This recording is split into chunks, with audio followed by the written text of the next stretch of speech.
Stand by to launch FanStream Sports. 3, 2, 1.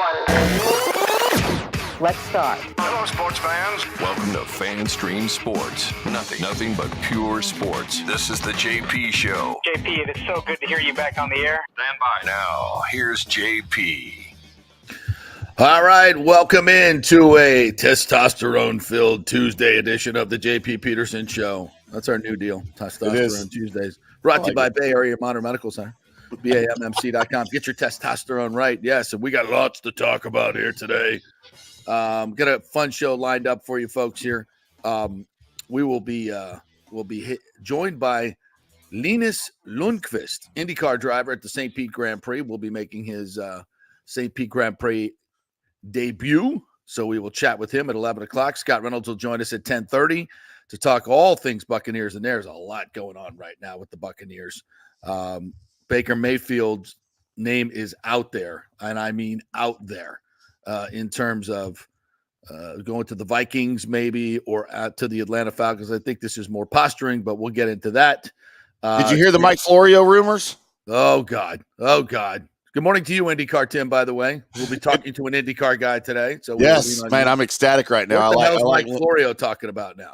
I like Linus a lot. I can't wait to talk to that little kid. But so Mike Florio says that Kirk Cousins and his family were spotted in Atlanta looking at houses. Come on. Swear to God, he reported that. It's all over ProFootballTalk.com. Okay. Well, good. Good. What about Justin Fields? Was he spotted at home in Atlanta? That'd be good. There's no way on God's green earth that Jason Light is going to allow Baker Mayfield, or there's no way on God's green earth that Mike Evans is going to allow Baker Mayfield to go to Atlanta. No, I just cannot see that. I cannot. That would make Baker look like such a D-bag. Such a if tool. he did that. Yeah. I mean, it would screw up everything that he has accomplished in the last year and set himself up for a $100 million guaranteed payday when he was an unwanted free agent, minimum dude. Like nobody wanted him last year. Comes to the Buccaneers and now everybody wants him. Yeah. Come on, Baker. He's not doing that. He is not doing that. He's not. He's not going to move. He's not going to move out of another stadium, right? I mean, he was living in the stadium in Cleveland, right? And then he had to move to Carolina, then L.A., and now he's living in the stadium, and he's not going to have to move into another stadium. Well, if you're looking at that, the Mercedes-Benz one has a sunroof, so that's probably be the best home if you're going to be living in your, yeah. Although, the one in Minnesota ain't bad either, but the weather's cold up there. Yeah, that was such a great bit, man. Yeah, wasn't it though? It was. So many of those were so good, so well done, so much better than their other awful commercials. Right? Oh my God! Right? Yes, please stop. So Baker Mayfield is not going to Atlanta. That would be the biggest traitor move to Mike Evans ever. I just can't see it happening. And I know Jason Light is probably working with his agent. Look, they want to. This is probably going to be Baker's. Let's just be honest. It could be his only big payday. Yeah. Is he going to play well for the next 3 or 4 or 5 years and earn another one? We hope so. Gosh, we hope so. But the way Baker plays, he's. I don't think he's a longevity guy. I think his comp really is Kirk Cousins. Yeah. A little bit more athletic Kirk Cousins. Maybe a little bit more hip. I don't think he shops at Kohl's. But I think they're very similar guys. They're veterans that are going to get you, 25 to 30 touchdown passes, 3,800 to 4,200 yards, probably throw 8 to 10 picks. I mean, I think they're in that area, but that gets you to the playoffs. Yeah. If you put a team around you, that gets you to the playoffs. And I think Baker's ceiling could be a little bit higher with Mike Evans and Chris Godwin and some continuity in his life. He knows that. I don't see it. I do not see him. He may hit free agency, but he's not going anywhere. Come on. I mean, I would hazard a guess that Light and Mayfield already have a deal worked out in principle, and they're just hammering out the details before they announce it. That's where they're at. I think it's probably, the Anton Winfield Jr., they've got a lot of moving parts here. Chase McLaughlin, Levante David. And a lot of that in my mind, the Bucs already have it all pretty much agreed to. Like, they're going to bring everybody back. They've got the cap money to do it. It's just a matter of how aggressive they want to be pushing stuff down the road as the cap goes up, right? So they've got the money to do it. The guys, I think, are all highly motivated to come back and keep it all together, right? And that's, to me, that's the most powerful thing. You could talk about money. You could talk about, the place you work, the city you live in. But, man, for these guys, it comes down to their boys, right? It comes down to their brothers in arms. Yeah. And when Mike Evans is signing on for this deal, I just cannot see Baker Mayfield not saying, I'm with you. But it's more of like, look, I'm coming back, but we're still working him for a little bit of cash here. We're trying to get our best deal. Mike's like, I know. He goes, but don't worry what you hear. We're not going anywhere. We're not going to go to Atlanta. We're not doing that stuff. We're just trying to get a little bit more cash, a little bit more upfront, a little bit more whatever, right? So I think that's what's going on right now. I think it's the same with Anton Winfield Jr. I think his contract, keep your eye on Twitter all day long, because I think that could be happening during the show. This is the last day to tag guy. So we're either going to get the tag on Winfield, or he's going to be announced as the highest paid safety in league history. So I think that's coming. And then I think Baker will be next, followed by Levante and Chase McLaughlin. No Devin White. But yeah, what's going to happen with Devin White, JP? How much is he going to get? I don't know, but it ain't going to be from the Bucs. I can tell you that. There. Ain't going to be from the Bucs. So yeah, I still am 100%. That's my belief. Educated guess. Scott Reynolds will be joining us at 10:30. He's got some sources that are saying that the Vikings and the Falcons are interested. And look, they're all playing the game. The Justin Field negotiations are going on right now with Atlanta. Okay, they have shown interest. Obviously, they would show interest. And again, I think, having worked in that organization, having worked for Arthur Blank, I know he loves to be relevant, and especially in his own town. And right now, the Braves are the king of Atlanta. And he wants to, you sign Justin Fields, an Atlanta guy. He immediately, the Falcons, even in the offseason, but as the Braves get ready to start, they move to the top of the heap, and they're going to be at the top of the heap. They'll be in Atlanta. They'll be selling season tickets. The entire city will be on fire for Justin Fields. I think I just get a sense that's where they're at, because they're so desperate. They passed on. Now they have a chance to get him. I just think that's where they're at. And Baker Mayfield, as much as we love Bake, he ain't going to move the needle like Justin Fields in Atlanta. So in the end, it is about selling tickets, and it is about, entertainment. And you certainly are not making the case that Justin Fields doesn't have the potential to put up numbers like Baker. I think he does in that offense with the right coordinator and the right situation. Yeah, with the weapons that they have. Absolutely. Yeah. So, now is that winning football? Does he throw more picks? Probably. Does he have more fumbles? Probably. Does he make more boneheaded plays? Probably. I know what his ratings were in Chicago. I know what his numbers are. And I don't trust anything. Horrible offensive line. Not a whole lot of weapons there to speak of, and an organization that has never gotten quarterback right. A losing organization ever. Sid Luckman, JP. Yeah. That's all I have to say. Sid Luckman. So I just can't pass judgment. So it's all lining up for Kirk Cousins returning to Minnesota, Justin Fields going to Atlanta, Baker Mayfield staying in Tampa, Russell Wilson probably going to Pittsburgh. That's my guess. And can we stop for a moment and just appreciate that we don't have a GM? What's his name? Patton? In last name Patton, not George Denver? Patton. Yeah, in Denver. When that deal was made, I said, you're out of your freaking mind. You're out of your freaking mind. I remember listening to that deal, and I'm like, Drew Lock, Noah Fant. I can't remember who the third player is. 3 players, good players. Yeah. Okay, I'm like, wow, okay. Yeah, that's a good deal. 2 first-round picks. What? For a 35-year-old quarterback. 2 second-round picks.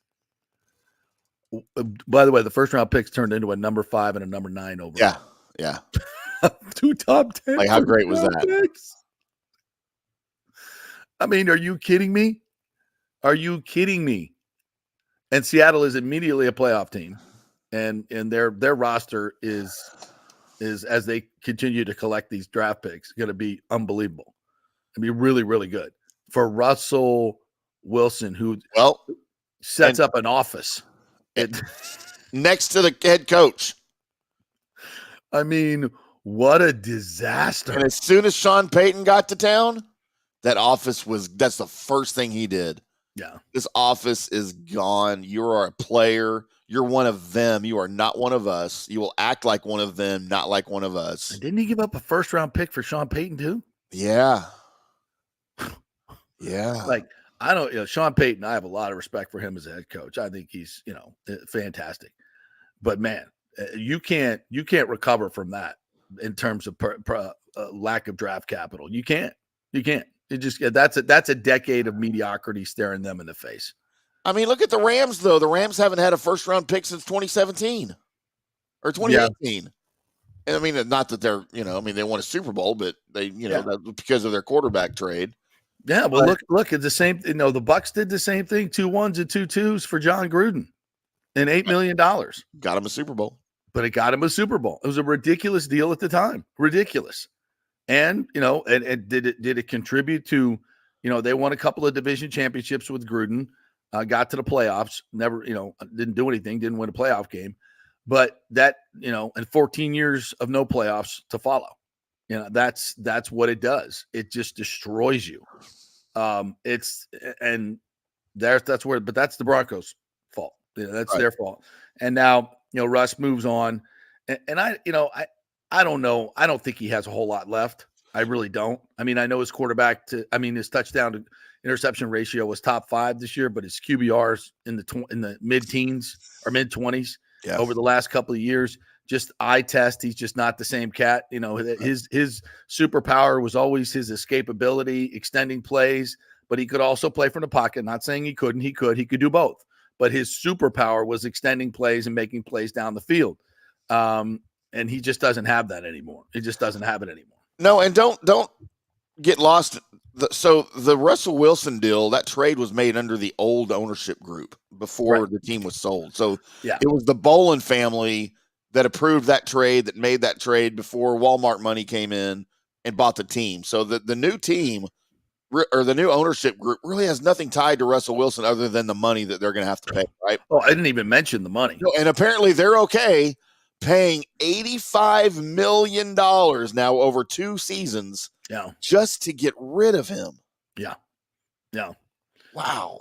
Yeah, that's and Russell Wilson evidently is highly motivated to go play somewhere for the league minimum or somewhere nearby because he's going to get his money from Denver and show that he can still play. Well, good for him. Not here in Tampa Bay. Let's see it, Russell. Let's see what you got. No part left. of that. Yeah. And it's interesting because Russell was, I think he was the consummate leader and pro. And as soon as he got big time, the Sierra, the big money, everything changed. Everything changed. He stopped being, the lovable guy and became the I mean, Pete Carroll didn't even want him around anymore. Exactly. Pete Carroll didn't want him around. Sean Payton didn't want him around. His teammates didn't want him around. I don't know. See, Pete, he's like penciled into Pitt. I wouldn't want him if I was Pittsburgh. He's a culture killer at this point. Yeah. I mean, I just want no part of him. Anybody who wants to be separated from his team and have his own office is a culture killer. That is ridiculous. Think Baker Mayfield's ever doing that? No. His own office. Can you imagine? Can you imagine what would be going on in Baker Mayfield's private office? It was a sitcom waiting to happen right there. Yeah. Let's do a Hard Knocks on that right there. Yeah. So camera in there all the time. Yeah, very, very interesting. So and Antoine Winfield Jr.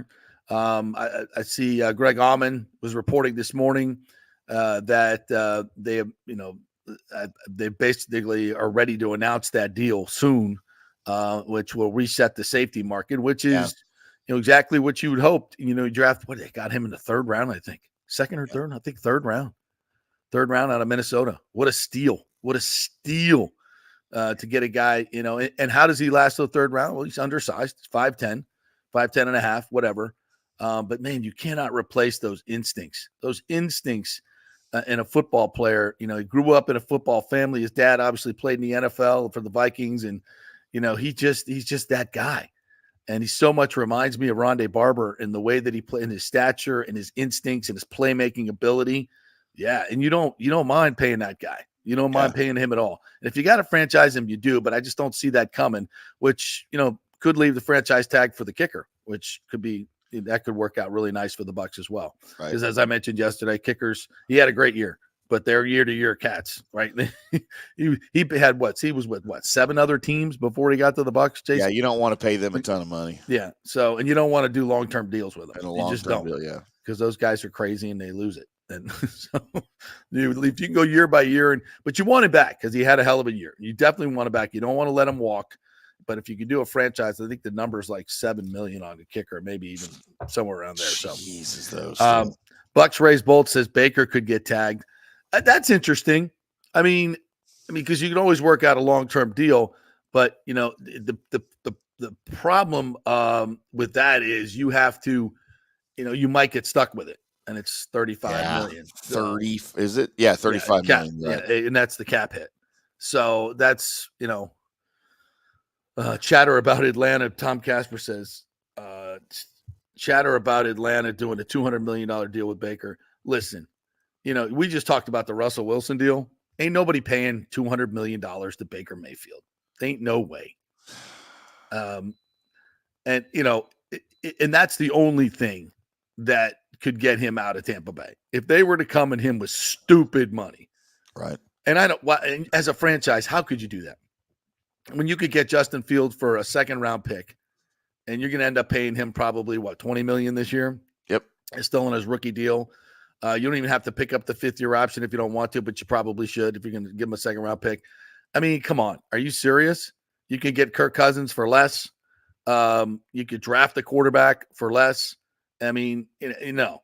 There's no way Atlanta Falcons are paying him $200 million. What are you talking about? 175 guaranteed? No, that's not. That is. I guess it could happen. People do stupid things for quarterbacks. Stupid thing. But Baker Mayfield's track record is what it is. I mean, I think we know where his ceiling is. You're going to pay $200 million for a quarterback. You're going to want somebody who's got a much higher ceiling than Baker Mayfield. I mean, let's be honest.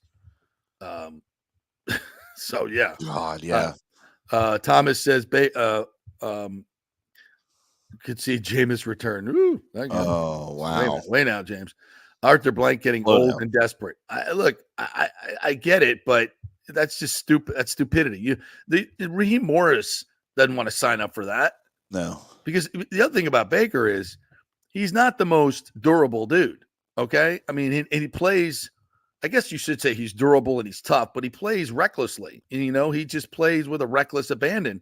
And that's part of what you love about him. That's part of, but it's also, you have to recognize if you're going to put all your eggs in one basket, it better be for a guy like a Tom Brady who doesn't get hurt and has a track record of starting games years on end. You don't want a guy that's, I just don't see that. I think, no. Man, but it could happen though. Stranger things have happened in the NFL.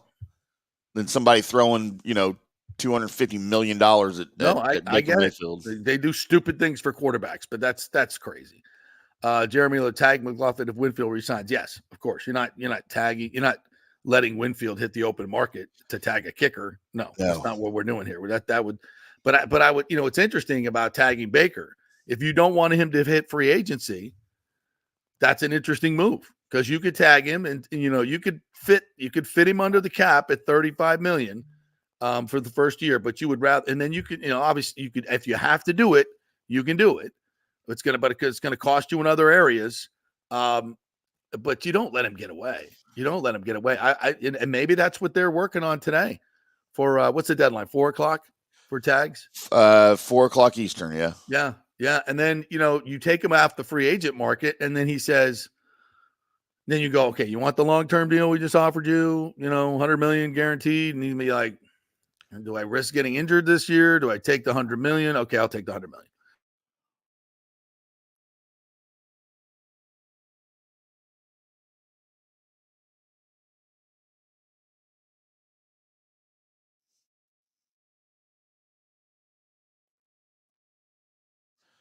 Oh, we lost JP as we talk Baker Mayfield getting extended, getting tagged, getting offered all the money from Atlanta or anybody else. What do you guys think? How much money is too much money for Baker Mayfield with the Bucs? What number are you comfortable with? We've talked about $25 million. We've talked about $30 million over 3 years. What length and what dollar amount are you guys okay with Baker Mayfield as we try to get JP back here on the JP Peterson Show right here on FanStream Sports? Now he's gone. He'll come back. He'll tag back in here. But yeah, clearly you want Baker back. Clearly he's your guy after what he showed last season. God, he got you to the playoffs, right? On this team. And this is a good team. I've said it before, man. And all of you guys know that I live in Dallas. All of you guys know I cover the Cowboys. I write for the Cowboys, and I'm a Cowboys fan. I've got the Bucs going farther in the playoffs than the Cowboys next year. All right. I'm a realist. I'm not one of those stupid Cowboys fans who think the sun sets on Jerry Jones' house every night. Right. And Bucs Raised Bolt says 25 to 30 million a year for 3 years. Man, I don't disagree with that. It's probably, you're hoping 25, right? Jeremy, thanks for chiming in. 30 to 35 million for Baker, man. I think that's what somebody else maybe offers him. Maybe not what the Bucs are offering, but man, if the Bucs are going to offer 3 years, it's probably closer to 25. Thomas, thanks again for chiming in, as you always do. Atlanta can wreck our cap by offering Baker phony contract deals. Yeah, but Baker will also know they're phony, and Baker's not going to screw over the Bucs. He may go somewhere else, but he is not going to screw over the Bucs. And he will recognize a fake deal, as will everyone else in the league. Don't forget that the league has to approve these deals when they make offers, and I don't think fake offers are going to go very far with Baker or the team. Or the league. Yeah, so it could be literally anything. It could be anything. But I think Baker has built a good relationship with Jason Light, with the Bucs, and I don't think he's going to do anything to screw them over, right? So that's it's going to be a contentious deal here because he could be getting offered just a ton of money from people. He could be getting offered just a ton of money from people, but he's not going to screw over the team. He's not going to do that by any stretch. If he sees a fake deal, he's going to know it's a fake deal. The team's going to know it's a fake deal. As we get JP now back here on the JP Peterson Show on FanStream Sports. Yes, fake deal. It's a fake deal. Yeah. They're just trying to jack the money up for the Bucs, and that's how the Bucs combat that. That use the tag on Baker. Yeah. So you ain't going anywhere. And then his only option is to play under the tag for 1 year and where, for 35, when there's probably a deal for 100 million guaranteed sitting there. He ain't saying no to that. Yeah. He ain't saying no to that. But then you'd have to get Winfield under contract. Although I don't see Winfield going anywhere either. I mean, you talk about a team guy. He's a team guy. And I don't, they've already, pretty much offered him to reset the market as a safety. Right. So, I think that's the Baker taking the tag is a more interesting thing. And you don't, at this point, you don't let him get away. You cannot let him get away. And I think he would definitely do that long-term deal. And you know what? Baker Mayfield may very well want the franchise tag.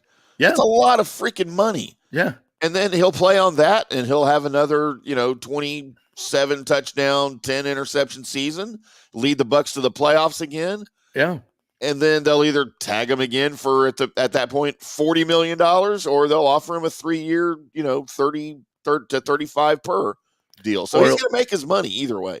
Or he'll get 4 plays and get hurt. And still get paid. Yeah. Yeah. Well, get paid this year. But if he got hurt, played a couple games and was, maybe it's a bad game. There were plenty of those last year. He wasn't great every game. Maybe it's a couple bad games and he gets hurt. What's his value then? Not much. Certainly not 100 million guaranteed. No way. Perceptions can change very, very easily, and options change for teams, right? So everything changes. And when you're sitting there and you're Baker Mayfield and you were on 4 teams in 4 years and you got $100 million guaranteed staring you in the face, yeah, you can hit free agency and always come back to it, right? See what somebody else is going to offer. Or you can take it and stay in Tampa Bay and, keep building it with what you're doing. Yeah, because nobody knows what the market is for Baker unless he hits the open market, right? Right. Nobody knows what the Falcons, what the Steelers would offer him. The true market is. Yeah. Not what he wants, not what we think it is, not what the franchise tag would be, but what the true market is, what somebody would offer him to leave Tampa. And we don't know that until he hits free agency. See, this is something that's interesting. James says the going rate now is 40 million. 30 to 35 is probably where the Bucs are at with Baker. Well, who decides the going rate? Sport Track, who are they? Yeah. With all due respect, they're just looking at numbers and making guesses. And there's no factual information there. That's not, well, he's worth what people are willing to pay him. Does Sport Track know that the Atlanta Falcons are going to pay him 40 million, 120 million guaranteed, or 160? Do they know that for sure? No, they don't know that for sure. The only way to know for sure is if he hits the open market. They're just guessing. They're guessing. They're looking at other contracts and what guys have done. But every situation is different. Every situation is different. And it depends on the player, depends on the injury history, depends on so many different things. The market, who needs quarterbacks, what's the market out there? What's the competition like?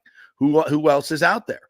And what are the other options? What are the other options coming down the pike? There are teams that may want to just go into the draft and get a rookie quarterback on a rookie contract.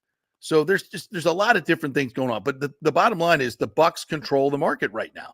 They control the market with the franchise tag. And once they take Baker off the market, everybody else, starts scrambling. Now the Vikings are going to zero in on Kirk Cousins, right?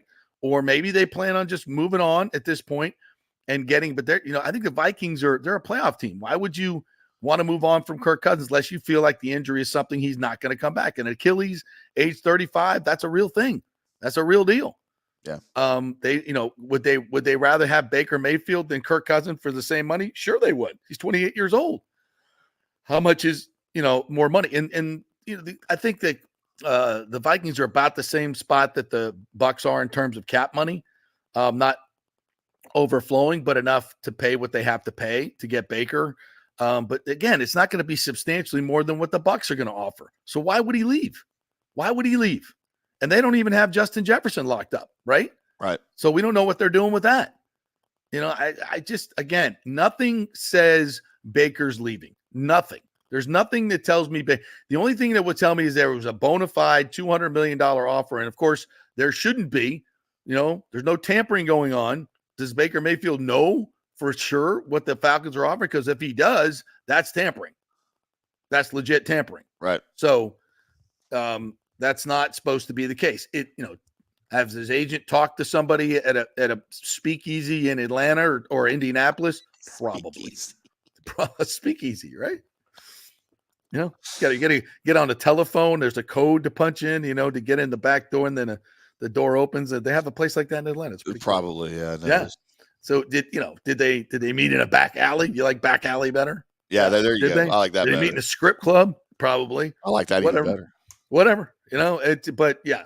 Has there been talk? Yeah, but you still don't know if that's real. All right, let's take a quick break. When we come back, we'll talk to Scott Reynolds from the Pewter Report, get his take. He wrote an article on the Vikings and the Falcons being interested in the Buccaneers quarterback. So we'll see what that level of interest is, according to Scott Reynolds. We're brought to you by the Jeeves Law Group. We're local, we're trusted, and we get results. That's the Jeeves motto, and that's exactly what they do. Scott Jeeves is local here, supports a lot of the local charities, so he is ingrained in this community, not Orlando, not Miami, not like some of these other big law firms. He is ingrained in Tampa Bay, been here for over 30 years practicing law. That is the Jeeves difference. The Jeeves Law Group, Jeeves lawgroup.com. If you've been in an accident, had issues with an insurance company, issues at work with your employer, call the Jeeves Law Group for a free consultation, and tell them JP sent you. Back in 3 with Scott Reynolds. Stay with us. JP here for my friends at your local Synovus Bank, and I do mean friends, and I do mean local. One of the local managers in Tampa is John Acosta, big fan of the show, and I've known him for over 40 years. He's been in local banking since 1983. You talk about developing relationships. You don't stick around for that long unless you're doing things the right way and have a great reputation, and that's the focus company-wide at Synovus. Big enough to handle any complex international transaction, but small enough to answer the phone when you have an urgent question about your business or personal account. And for personal accounts, they have a very easy app that works great. You can do everything online. And for large or small businesses, you will get that personal touch and services to help build your business, taking your dreams and aspirations from the whiteboard to reality. We can make that happen. Let us show you how. For a get-acquainted meeting to open a business or personal account, just call John or go to synovus.com to find out where your local branch is. All right, this is for all you guys who don't want to go to the gym and do 5,000 crunches. At Bay Area Modern Medical Center, you can get on the new True Body machine where you can reduce fat and tone up your muscle. It's like doing 54,000 crunches in just 15 minutes. Define your body as you see fit. True Body offers personalized muscle stimulation that delivers the equivalent of those 54,000 crunches in just 15 minutes. Just get in touch with them at Bay Area Modern Medical Center, BAMMC.com. Chris Lugo and the team over there will set you up on True Body and get amazing results. Non-invasive with comfortable and little to no pain and zero downtime. You can isolate and target those areas that you want to improve and treat multiple areas simultaneously. It's an amazing machine, so check it out at Bay Area Modern Medical Center, BAMMC.com. JP here for the Geddes Gordon Real Estate Group and our good friend Jane Geddes. Folks, simply put, there is nobody like Jane. Jane is a former LPGA two-time major championship winner. She was also vice president of talent relations at WWE. She also has a law degree from Stetson, so if Jane can drain a 10-footer to win the U.S. Open and stare down Hulk Hogan in the boardroom, you want Jane on your real estate team to not only negotiate the best deal, but find you the perfect home or investment property. And when you work with the Geddes Gordon Group, you become part of the real estate family and get concierge services that include expertly staging, marketing, and preparing your home for sale. Advice on golf properties. Hey, you might even get some golf tips. Many of their clients become friends long after the sale or purchase is completed.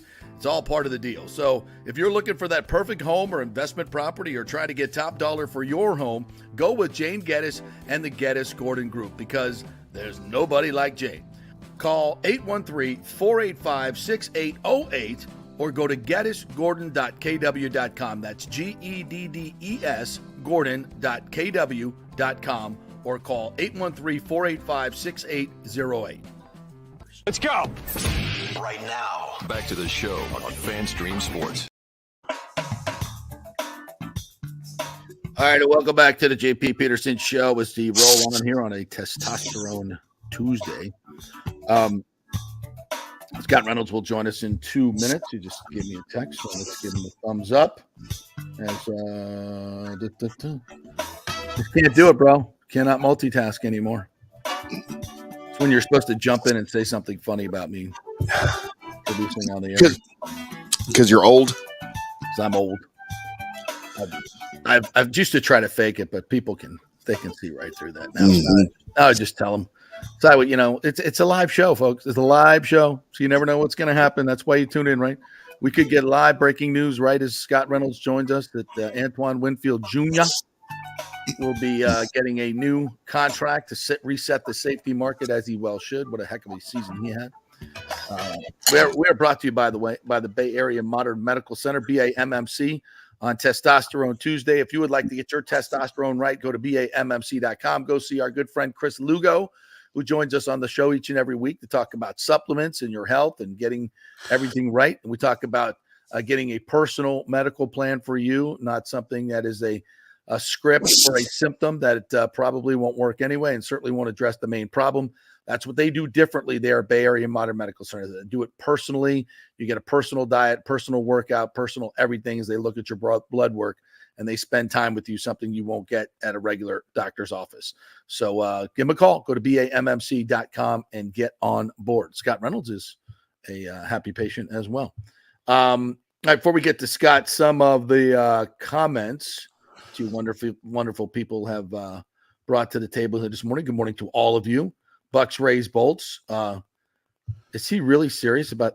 You mean the Bucs take a chance on Russell Wilson? You out of your mind? Like on purpose instead of Baker? Like, why would they do that? Yeah, for less money, I guess. You have a salary. I mean, he still play for the minimum. Yeah.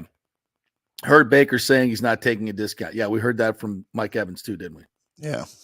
How'd that work out? This is the year. This is the time of year, folks, where it's lying season. They don't tell you the truth. This is all agent stuff, team stuff, getting out there in the ether. They call the Schefters and all the different guys, and they say this is what Mike Evans wants to play with an elite quarterback to win a Super Bowl, and everybody leaves their mind like, because Baker Mayfield's not an elite quarterback, the Bucs aren't going to win the Super Bowl.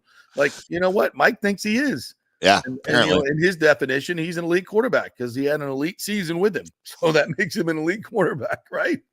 And this is the time of year when equation works for me. I don't know about you. This is the time of year when players' agents make all of their money. Right? They're touting their clients. They're building up their clients, and that are becoming free agents. Man, especially when they're quarterbacks and wide receivers and the skill groups. And this is what we go through. We go through all of the rumors, and trust me, I write about this crap every day. Yeah, I don't know how many articles I wrote about Mike Evans coming to the Ravens. Right. Over the past month. Yeah. All right. And of course it didn't happen. Right. Exactly. And these are all the agents putting that out there to get leverage. Yeah. Baker could get the tag. Yeah, that's what I'm saying. I don't think, we hadn't really talked about that because we thought they'd get a deal done and they may have to use the tag on Winfield. But as the Winfield contract becomes more evident, right? And maybe those are just rumors, but I think that has a lot of teeth to it because it all makes sense. You gotta, this is why, hopefully you guys tune in. We've been, I've been doing this for 40 years now. I've been covering the Bucs for 27 years now. Scott Reynolds has been covering him for 30 years. So as we bring in Scott Reynolds for the Pewter Report. So this is what we do. We sift through all the smoke that's out there and we try to tell you what's really going on. Good morning to you. The hair looks great, Scott Reynolds. How are you? Appreciate that. Thank you very much. Thank you. Yeah. A little jealous, not going to lie. Okay. Yeah, but your beard looks better than his. Yeah, I can't grow a beard, so I do have beard envy. So all right. We'll trade you. Yeah. Okay. So we're sitting here, talking about the quarterback stuff. One thing we haven't talked about, Scott, is if the Bucs get a deal done with Antoine Winfield Jr., which it appears it may happen. Yeah. Why not tag Baker Mayfield? Well, just the cost, the prohibitive cost of it, because to franchise a quarterback, you're looking at just almost $37 million. And you have to have that cap room available to use when you franchise a player. If you don't have that cap space, you can tell the league all you want. We're franchising Baker Mayfield. They're going to say, you don't have the cap room. Sorry. It's just like when you don't have to be cap compliant until the league year starts, right? Well, you have to be cap compliant, but only the 51 contracts, only the top 51 contracts count towards the cap. Right. So you do have to be cap compliant for the start of free agency. And that's why you see teams cut players and because they got to get down to become cap compliant. Otherwise, there's penalties. And the biggest penalty is you can't sign anybody if you don't have any room. Right. So the Buccaneers that would force Baker to take the $100 million deal that's on the table. Well, from the Buccaneers. I'm just saying what it would mean is if they don't come to terms, they don't have the cap space to franchise tag Baker Mayfield. So then he would hit free agency, and then the Buccaneers, would hope that their relationship with him would would mean something, and that he wants to come back and play with them. And at the same time, when you get to next Monday, all of the talks in the shadows of the combine and Indy, then they're out in the open. So, then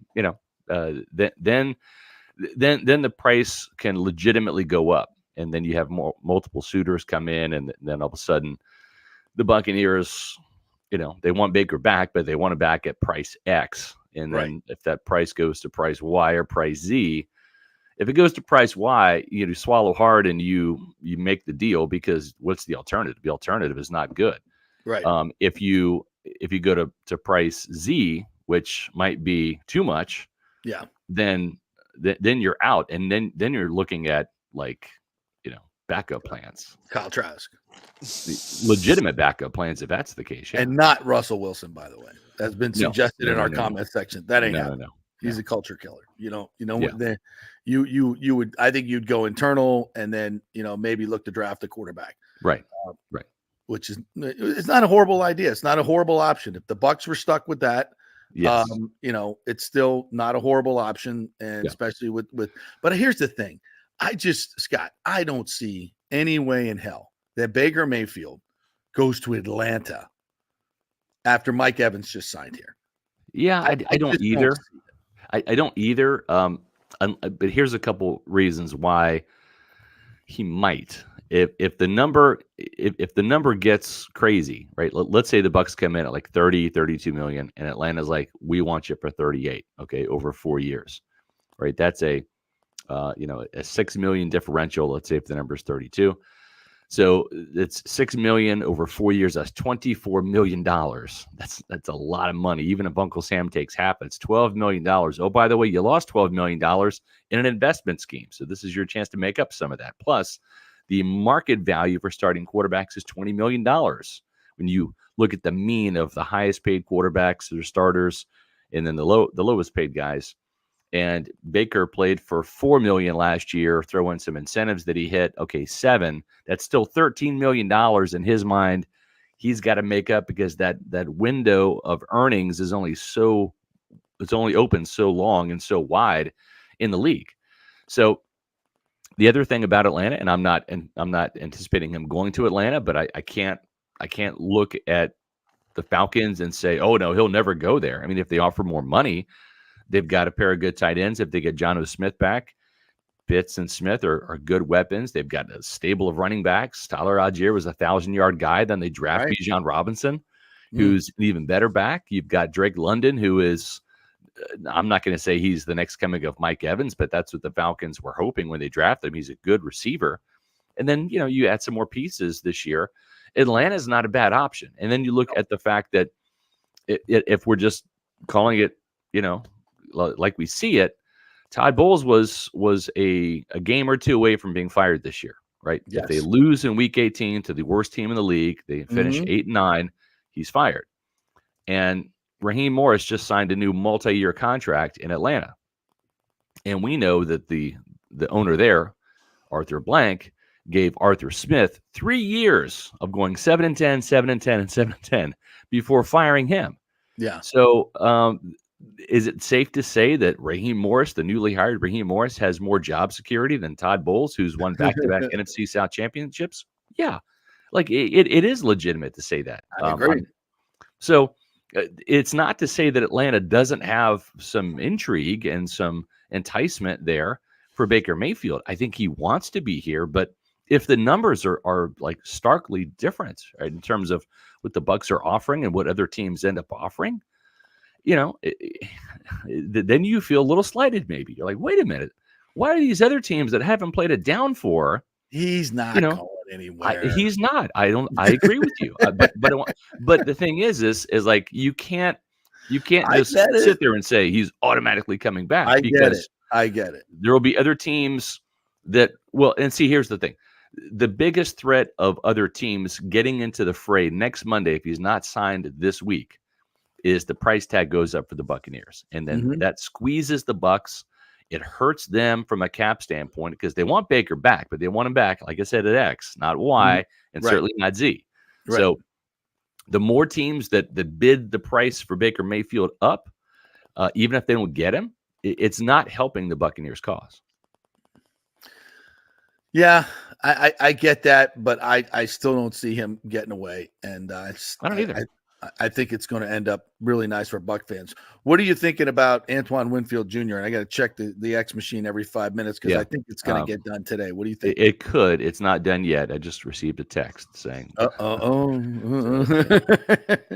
What did Jason say? It's not Jason. He's reading his text. It's Antoine. He just texted him directly. I should. Yeah, if you got business to do, a lot of times when you text players directly, they're just like, I don't know, I'm just waiting for my agent to tell me. Exactly. I'm waiting to hear like you. Yeah, right. Yeah, we can entertain the people if you need to take a quick break. I just go back and forth. Text and we'll see what happens. So if I can't do two things at once. But I always can't do two things at once. I was trying to text you, and you texted me. I just tell the people, excuse me for a moment. I've got to do that. I'm the same way. Yeah, I cannot. I'm trying not to fake it anymore. Yeah, exactly. I will say this. I think that it's a no-brainer. He gets tagged if that's the case, because you don't want too many irons in the fire in terms of having too many guys that you want to re-sign hit free agency, right? Mm-hmm. So it's like, at least that's a placeholder in it. It's one less guy you got to worry about. Right now, the focus is on Antoine Winfield Jr. getting that deal done before free agency. But guess what? If they don't come to terms by 4:00, they'll franchise tag him. Then he gets backburnered a little bit. Then you focus on Baker Mayfield with these remaining days, right? Levante David probably has to go through what he did last year, which is wait in line. Yeah. And he's okay with that, thank God. He's okay with that. Yeah. I mean, I think he wants a deal. I think, he wants to feel the love and all of that. But at the same time, it's like, I think he's also smart enough to realize that you want to come back and play with Kyle Trask as the quarterback, or do you want to be on the team with Baker Mayfield? So hold on, Levante. Let's get our priorities straight here. We want you back, but we got to tend to Baker first. All right, you were at the Combine all last week. Yep. What's give me your top 3 things that you got out of the Combine. Interesting that the Buccaneers so they have 45 formal visits. Those formal visits can last 18 minutes in length. They include general manager Jason Light and head coach Todd Bowles. The biggest takeaway for me was they spent 10 formal visits with offensive linemen. Mm-hmm. That tells me they're going to draft an offensive lineman early, maybe in round 1, maybe Duke's Graham Barton, who we had in our last mock draft prior to the Combine at number 26. He is, to me, man, he is like Ali Marpet 2.0. Yeah. He is a left tackle at Duke, smart guy, mauler, smart, but also kind of a meathead, like Hulk smash, like must kill defensive lineman in front of me, but I mean, very cerebral at the same time, but just kind of has that like hulking presence, get a key a little bit. Yeah. But and he fits the mold, left tackle, move inside to play guard, that kind of thing. And they needed a left guard. He's played center. He's also played left tackle. So I think that he is a player that they're very interested in. There were 10 offensive linemen, like I said. Jackson Powers Johnson from Oregon, the center. He won't be there, but they did interview him. Mm-hmm. So I anticipate 1 or 2 offensive linemen being drafted just based upon the sheer number of formal visits. And I'd say the second takeaway was they had 4 formal interviews with quarterbacks. And they interviewed 5 altogether. Devin Leary got an informal interview. Mm-hmm. And the 4 quarterbacks that did receive formal interviews, Michael Penix from Washington, J.J. McCarthy from Michigan. Those are 2 guys that should be there at 26, right? And maybe they're the backup plan in case something happens with Baker. Right. The other 2 guys, Michael Pratt from Tulane, who I really like, and then Spencer Rattler, who's kind of like a little bit of a Baker Mayfield to him, right? Kind of like knocked for having a bad attitude earlier in his career, and maybe misunderstood type quarterback, rocket arm, developing touch, turns the ball over a little bit too much, but not going to go number 1 overall. I mean, I'm not really comparing Spencer Rattler in college to Baker Mayfield in college. He was the Heisman Trophy winner and, took Oklahoma to new heights and all of that. But just kind of like the post-Cleveland Baker Mayfield has got some similarities to the South Carolina Spencer Rattler. and they're both similarly built, 6 foot 215. Some mobility, not a scrambler per se. And so he's an interesting prospect. Then, of course, Devin Leary from Kentucky spent that last year with Liam Cohen. And it might be a thing, too, where, John Wolford doesn't return, right? And he might want to go somewhere else. And Devin Leary might be John Wolford 2.0, where you've got a guy that you spend a 7th-round draft pick on, and he at least knows the system. It's an easy transition. He's QB3. Maybe he pushes Kyle Trask. And if he pushes Kyle Trask, then that's a red flag about Kyle Trask. Yeah, exactly. But that's probably the second takeaway. And then I would say that the third takeaway is just the sheer level of confidence that Jason Light kind of displayed.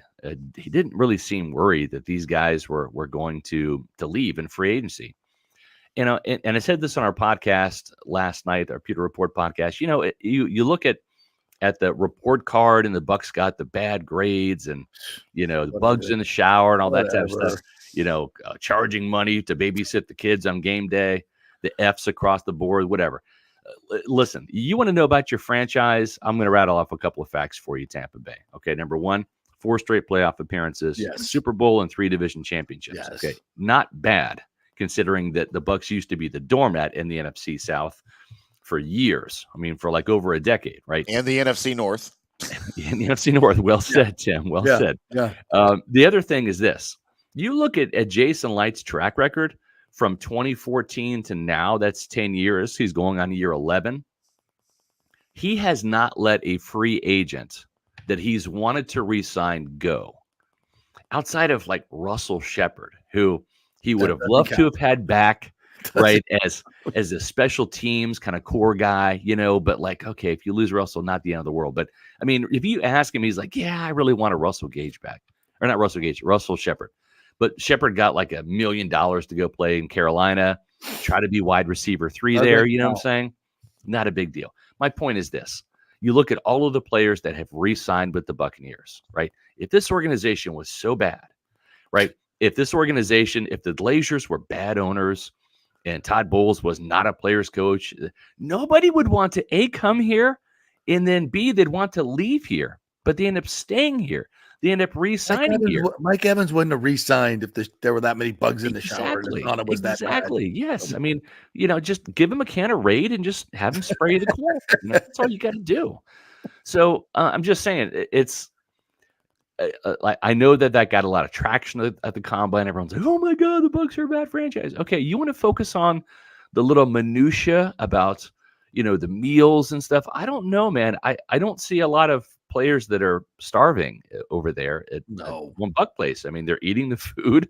That's all NFL well enough to win championships. I don't know. I trust Jason Light and Mike Greenberg and Jackie Davidson implicitly to do deals, to get contracts done. And it's a well-oiled machine over there. You got John Spytek, running the film with Jason and looking at the players. And they're going to find some value free agents. They're going to find the next Shaq Barrett, the next Baker Mayfield. They're really good at finding some of those one-year prove-it deal guys. And I expect that they'll probably find a guy or two along the offensive line or an edge rusher to fit that bill. And again, the level of confidence that Jason had, and he's a terrible poker player. I mean, my God, I'd love to play poker with the guy. His poker face is awful. And I've told him that to his face.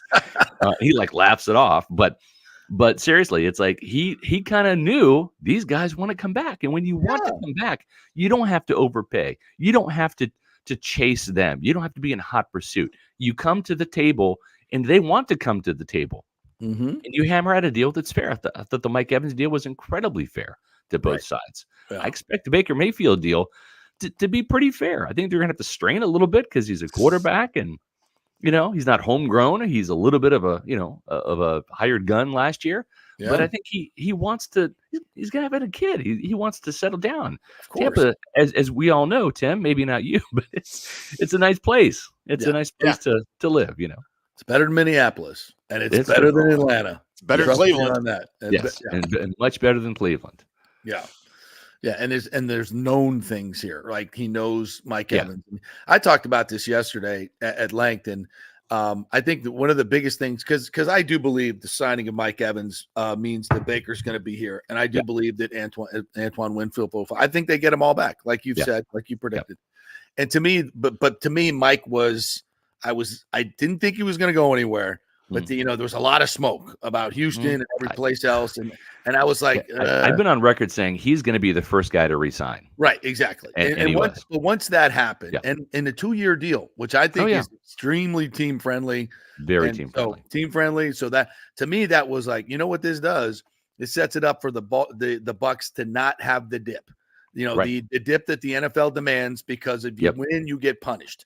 And to see 4 years straight into the playoffs, and now you're reloading. You have a quarterback now that when you get Baker back, you are ready to win for another 4 or 5 years. And to be that consistent in this league is freaking impossible. I agree. Jason Light's going to get it done. And Buck fans ought to be throwing a freaking party because – now Baker could get hurt, and they could, Mike could get hurt. And here's what needs to happen. Right to your point, I'm going to stop you real quick. Here's what has to happen now, and I wrote about this, and it blew up the internet last week at the Combine. When the Bucs drafted Kyle Trask, the process was sound. Okay, the pick wasn't. He wasn't the guy. I get it, right? But if you were to tell me that if Kyle Trask would have been somewhere between a Jordan Love, who was a first rounder, and somewhere between a Brock Purdy, who was a 7th rounder, right? So he was the last pick in the 2nd round, kind of like a 3rd round guy, essentially, right? If Kyle Trask had been if he had been Jordan Love or Brock Purdy, where you step in and you're like, holy smokes, man, this guy, whoa, it's good, right? The Green Bay Packers are the envy of the league. They're going on about 40 years with 3 quarterbacks: Brett Favre to Aaron Rodgers to Jordan Love. Okay, that is a dream scenario, to have that type of longevity and sustained excellence at the quarterback position.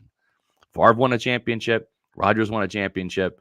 Who knows what's in store for Love? But man, the Packers aren't going to be taking a dip, right? Brock Purdy was drafted in the 7th round with the Mr. Irrelevant pick 1 year after they moved up to get Trey Lance. Right, that was like almost a throwaway pick by John Lynch, saying, "Well, we need a backup quarterback." Okay, well, you hit the lottery, and the guy that you traded up for stinks, and he's moved on.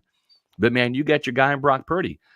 I think this team now, by locking up Baker Mayfield, you can't expect to hit on a quarterback every time you draft one. Lord knows this franchise has never done that. Okay, you've never seen Buccaneer quarterback re-sign that has been drafted here. The only type of quarterbacks that have had success in Tampa have been free agents, right? Now, I'm going to discount 1979 with Doug Williams. Okay, I'm saying the modern era. It's been Brad Johnson winning a Super Bowl, Brian Griese winning the 2005 NFC Championship, teaming up with Chris Sims that year after he got hurt, Jeff Garcia in 2007, Tom Brady in 2020, right? Baker Mayfield this past year. So it's been free agents. But you can't sit there and draft Jameis Winston in 2015 and then Kyle Trask in 2021 and have 2 quarterbacks selected within a 10-year span, right? You can't do that. You have to draft a quarterback just about at least 3 years, if not every other year. So you can hit on a guy. You never know what injuries are going to happen. I mean, potential season-ending injuries, potential career-ending injuries. You don't know. It's the most important position in football. If you have one, you have a chance. If you don't have a quarterback, you don't have a chance, right? So I would like to see Jason Light draft a quarterback this year, have him compete with Kyle Trask, and maybe even like a 3rd or 4th round pick, a legitimate guy, a guy that maybe has some potential starting ability to be that handoff guy, or the season's not over, we can put in X quarterback if Baker Mayfield gets hurt. The other thing is, now's the time to groom the next Mike Evans. Spend a premium pick on a wide receiver. Why? Well, you need 3 if you're going to have a good offense, right? Yeah. Tampa Bay only averaged 21 points per game last year. They were averaging 30 points per game when they had 3 wide receivers, including AB, right? 3 number ones. So you need another guy. You need a legit guy. It's not Trey Palmer. He might be a great number 4. He might develop into a good number 3 in time. He's not it right now. Chris Godwin's in a contract year. You just re-signed Mike, but only for 2 years. It'll be 31 in August, right? The warning lights are flashing. You're about to have 0 wide receivers in your team in 2 years. So you need to draft a guy. Remember, what was that awesome role model and great wide receiver that signed in free agency, Vincent Jackson? Remember him? Yeah. They had Vincent Jackson here. And if you ask Mike Evans today, why did you become a pros pro? Well, he had the pros pro to look at in Vincent Jackson. So why not draft a Keon Coleman from Florida State, a Brian Thomas from LSU? You're talking first round? Even in the first round. Wow. And groom that guy. Give him 2 years of seeing how Mike operates. Yeah. And then hopefully if you have the right pick from a talent standpoint, then you got Mike's eventual replacement. Wow. And this offense can continue. And while Mike is here and Chris is here and Keon or Brian or whoever's here, you got a more explosive offense.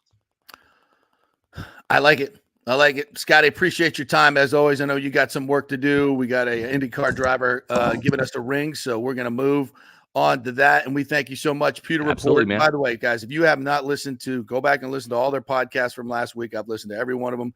Awesome stuff at the Combine. You guys crushed it. Go to the website. Thank you. All great stuff. Your Pewter Report TV YouTube channel. Yes. We got a podcast coming up today live at 4:00. Same thing on Wednesday and Thursday. So Monday through Thursday. Breaking news, and there'll be breaking news. So tune in today at 4:00. Trust me on that. Thanks, Scotty. Appreciate it, buddy.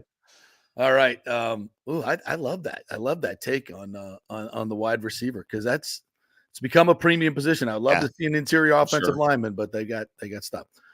Is Linus on the line? He is. Oh, you want him now? Yeah, I'm on the line. Let's go. Linus Lundqvist joining us here.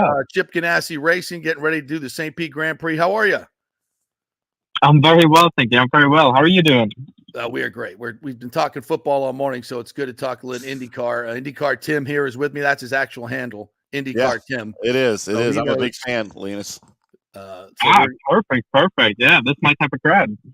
So congrats on the new ride with Chip Ganassi as we start this new IndyCar season. You must be so freaking stoked to get ready to roll on this course. I don't even know have you seen it yet? Have you driven it yet? How excited are you for this week? Yeah, firstly, thank you very much. Incredibly excited to get this season rolling.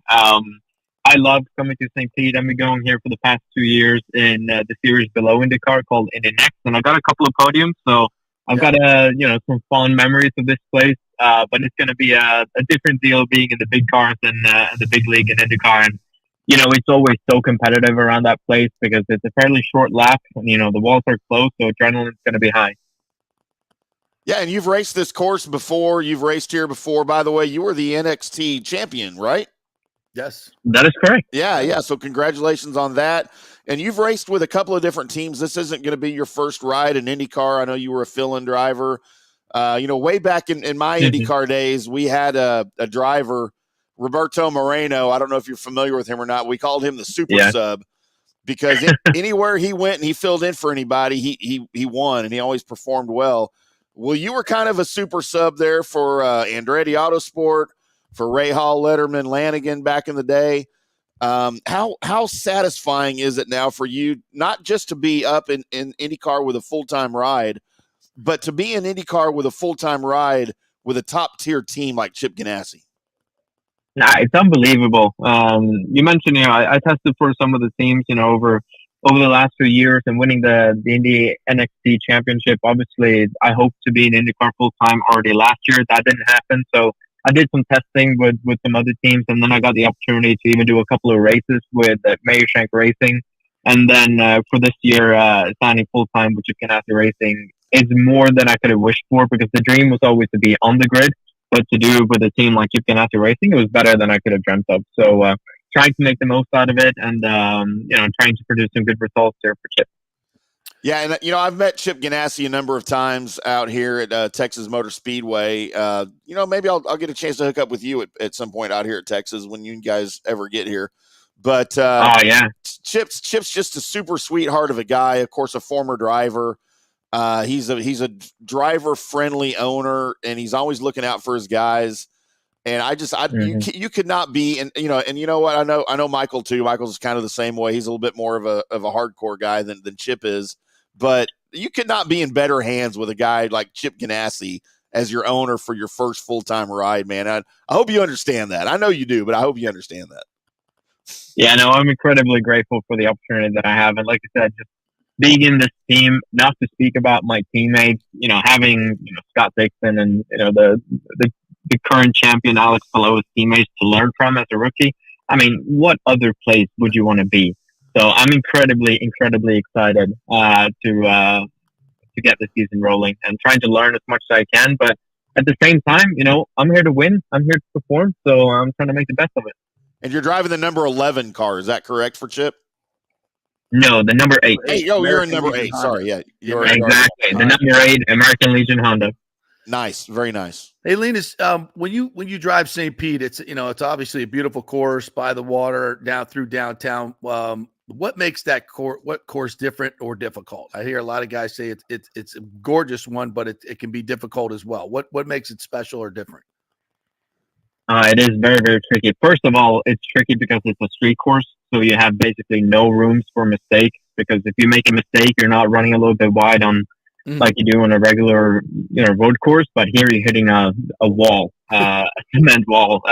Firstly, that's it, and then the intersection of this track is incredibly tight and narrow and incredibly bumpy as well. Yeah. So, it takes all of the challenges and kind of multiplies it by 10. And then you're going to do it for, the races. I think we're up to 100 laps. So it's a long race as well. So you're going to be doing this for above 2 hours without trying to make a mistake.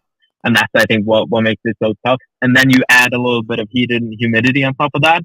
Oh, you're in for a long race. Linus Lundqvist joining us here, driver of the number 8 American Legion Honda. When I was doing some research on you, I saw you're from Stockholm, Sweden. You're 24 years old, soon to be 25. Now, we know somebody here locally that came from Stockholm that is a hero here, a guy by the name of Victor Hedman, who plays for the Lightning. Really? Yes. Yeah. Victor, now, he's a legend, right? Have you met Victor? I've never met him, but I know of him, obviously. Like I said, he's a legend even in even in Sweden, I'd say, but obviously in Sweden. Well, I'm sure I know he's a fan of racing, and I'm pretty sure some smart person is going to put you guys together this week at some point. If it doesn't happen, I'll make sure it does happen because they're home. We're home on a long homestand, and I'm sure he would love to meet you as well. So, are you a hockey fan at all, or you're just driving IndyCar? That would be awesome to get to meet him. I wouldn't claim myself to be a major hockey fan, but obviously growing up in Sweden, it was kind of mandatory that, we played hockey. So I'm a former hockey player, so I have a little bit of knowledge and I follow it occasionally. Yeah, well, we'll definitely have to get you guys together. I'm sure he would be interested because the hockey players are very interested in the other sports. So I'm sure he would. Maybe you can give him a ride in that test car where you can put somebody in the back. Two-seater. Yeah. I bet he would love that. Out of it. Maybe you can drive it. Although he is 6'6", he is 6'6", so I don't even know if he's going to fit in that sucker. He can sit on top. I'm sure we'll find a way. Yeah, he can sit on top. He's a hockey player, man. He can do whatever he wants. Linus, growing up over in Stockholm and in Europe, you probably didn't do a lot of oval racing growing up until you got over here to the States. What are your thoughts on oval racing compared to the road races and the street circuits? Yeah, you're absolutely right. I did know oval racing until about 2 years ago when I first came to IndyCar and Indy Lights, and I absolutely fell in love with it basically from day one. I think it's awesome. The one thing that I really learned, very early on is that it's one challenge to drive fast over one lap, but it's a totally different challenge to be good in race trim and racecraft. That is the big challenge. And I think no matter how many years you do in racing, you can never perfect it. So it's something that you're constantly working on. But again, I'm very grateful to be in the position of having, somebody like Scott Dixon as my teammate who is, a bit of a specialist on the ovals who obviously I'm going to lean towards come the Indianapolis 500. Yeah, that's what I was about to get into, Linus. So with a full-time ride now, you've got an opportunity to race in the Indy 500 for the first time. That's growing up over in Europe, I know that the Indy 500 race was probably legendary. And I don't know if you ever thought you'd get a chance to race in it, but with Chip Ganassi and the wins that he's got and being Scott Dixon's teammate, that's just got to mean the world to you. What are your thoughts on your first Indy 500 coming up here in the month of May? Yeah, honestly, just hearing those words saying that I'm going to be at the Indianapolis 500, it just makes me smile. So excited, and like you said, like growing up, it was one of the races that you dreamt of. Yeah. Personally attending, just watching as a fan. But to actually line up, and obviously I grew up watching. Kenny Breck won the championship the year that I was born, and obviously won the 500. Oh, wow. Around the same time. So having a Swede winning it, and then Marcus Ericsson winning it for Chip Ganassi Racing only a few years ago, things like that puts it, even closer to home, and you want to, put your name amongst them too. Very nice. I'm a big Indy 500 fan. Obviously, I went to 26 races in a row and qualifyings and stuff like that way back, going back to the 80s. And, I think my last year there was 2002 and I haven't been back since. Would love to go back. Maybe if I'm back this year, I'd love to see you. I'd love to chit chat with you, man. 100%. Yeah. You got to hit me up when you're out there. Absolutely. So Linus, as you get going in this season with Chip Ganassi, I mean, you got it. I'm sure you're doing a lot of media. It's going to be an interesting experience for you. Anything you're looking forward to doing in St. Pete other than racing? I know you've been here before and you've raced. Do you have any favorite restaurants? Anything you like to do in the St. Pete area? Yeah, I mean, firstly, just getting there because I love generally the whole St. Pete area. I don't remember the name of it, but there's a restaurant down by the pier, just on the corner, that I go to every single year. So probably my family's coming over, so we're probably having dinner there once or twice. But I think just maybe getting away from this Indianapolis weather, where it's gray and cold at the moment. I think that is just going to be one of the major things. And then I know as soon as the racing starts, come Thursday and come Friday, our first practice sessions, we're just going to be so focused on just performance and trying to find a little bit of speed on track. So, I'm flying down a day or two early with some media appearances and stuff like that. So it'll be good to enjoy the weather for a little bit. And Linus, I got to ask you, I'm sure you're an F1 fan as well. I'm just starting to get into that part of the racing as well. And I just, I've been covering sports for 40 years, and I'm not used to a sport where the same dude wins every week. I mean, we go the first race, the dude doesn't even lose the lead in the pit. Like, how do other drivers look at Verstappen and like what he's doing right now? Is this like Michael Jordan-esque? Like, how do you compare that to what Verstappen is doing right now in F1? That's a great question. How, where do you put his performances? Because the thing is that in I think especially F1 in all of motor racing, but you got to have the package where, the driver and the car needs to be good together. And I think they've just hit the nail on the head and hit the sweet spot where obviously Max is very in tune with the car, because if you say it's just the car, but then you look at his teammates, with Perez, who obviously did well and finished second, but he's not nowhere near as dominant as Max is. So, I think it can be a little bit stagnant for a viewer to see the same guy win every single time. But I think as a competitor, it just drives you because you want to be that guy, right? Yeah. And because he's doing it, you know that it's possible. Well, Linus, you're an up-and-comer in IndyCar. Who knows where your career is going, but I'm certainly going to follow you. I'm going to come see you this week out there, say hello, introduce myself, and I'm going to start working on seeing if Victor's coming over and putting you two together, because I think that would be really cool. Yeah, that would be awesome. I agree. And definitely hit me up when you're out there. You're going to see me walking around in my red, white, and blue American Legion racing suit. So love it. That's awesome. All right, Linus, thanks for taking the time. Really appreciate it. We'll see you in St. Pete here this weekend. Thanks, buddy. Can't wait. Thank you very much, guys. Linus Lundqvist, great young racer. I mean, he's got just incredible talent. Doing the limited research I could do on him, and he's just in a great looking young kid. He's very, as you just heard, very affable, and I mean, he's got star written all over him. He has excelled at every level that he has raced at, and I'm not surprised that he's got him a full-time ride. And keep in mind, Chip Ganassi Racing, as you heard me mention, dude, they're one of the top teams, right? It's Penske, Andretti Autosport, and Chip Ganassi. And for him, for his first ride in IndyCar, full-time ride, to be with Chip Ganassi, one of the big three, man, there is no better opportunity for him to succeed than right now. And I think it's amazing. It's a good opportunity. I'm really proud of him. Yeah, that's going to be so. And we just got my credentials. We're all set to go this weekend. So you'll be jealous, Timmy. I will be, man, because dude, there's no better experience than IndyCar. It's amazing. I've been to F1 races. I love F1. Don't get me wrong. Yeah, I have a passion for F1 as well, and I appreciate NASCAR for what it is. But man, there's no better experience than the full access you get, especially with your credentials now.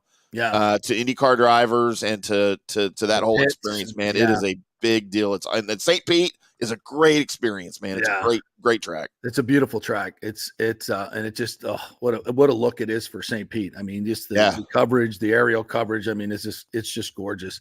And not to get off topic, but it's one of the reasons that St. Pete does not need a baseball stadium. Right. It's the stupidest thing you could have. Expenditure wise, just dumb. Don't need it. But this is an incredible week for St. Petersburg and what they get to show off, show the world. It's really cool, and I can't wait to get in the vibe again. It's been a couple of years since I've been over there, but I definitely want to get in the vibe of it and feel, because there's for racing, and you know this, Tim.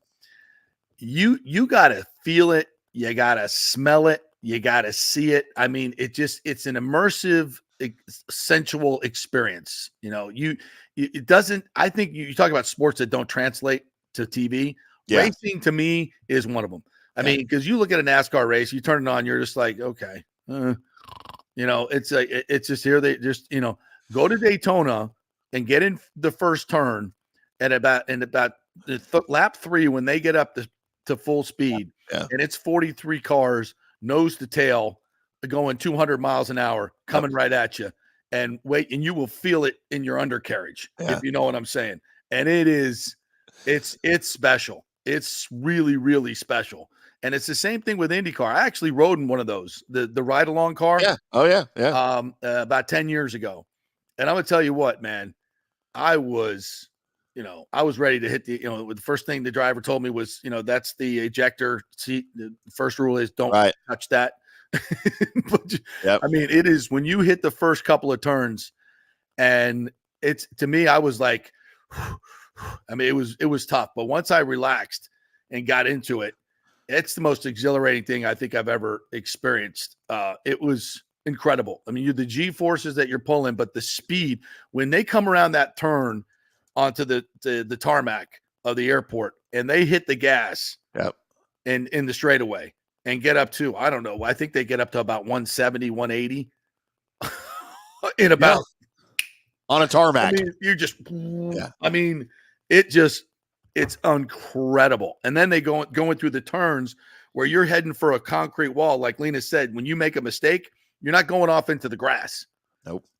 It's going to cost you your team some money, because you're going to smash that car up. And those brick walls don't give, man. I'm telling you, those concrete barriers do not give. And you're sitting in the back seat, and this guy's driving, and you're kind of sitting up over him. You can see over him, right? Yeah. And you're coming for a concrete wall at about, at those about 90 miles an hour, and you're sitting there hitting the imaginary brake. It's on your doesn't work. You're pushing down on the carriage of the car, and it's like, hey, it's not. Why aren't we braking? Why are we? That wall is coming up really fast, and you whip around that turn, dude. It is, and even if you're not right, if you're just watching it, it's breathtaking. It is absolutely breathtaking. And I tell you, if you don't have tickets for this, and if you've never seen it and you've never experienced it, get your ass out there, because it is something. It's something else. And if you're a football fan, whatever you're sporting, you look at racing and you're like, well, trust me. When you have a chance to see it in person and feel it, and you can get up really, really close in St. Pete. I mean, really, really close. Do it. Yeah. Take advantage of it. It's worth it. It is worth the money. It's worth the effort. I know parking, all that stuff. Do it. I haven't checked. Yeah, it's not something you'll forget. And I'll tell you, JP, I know you haven't. I know you've been to St. Pete to see the IndyCar race, but going to Indy. Oh, I want to do that. The Indy 500, dude. It's on a bucket list. That's a whole nother level. You're there with 400,000 other people, and the size of the track at 2.5 miles.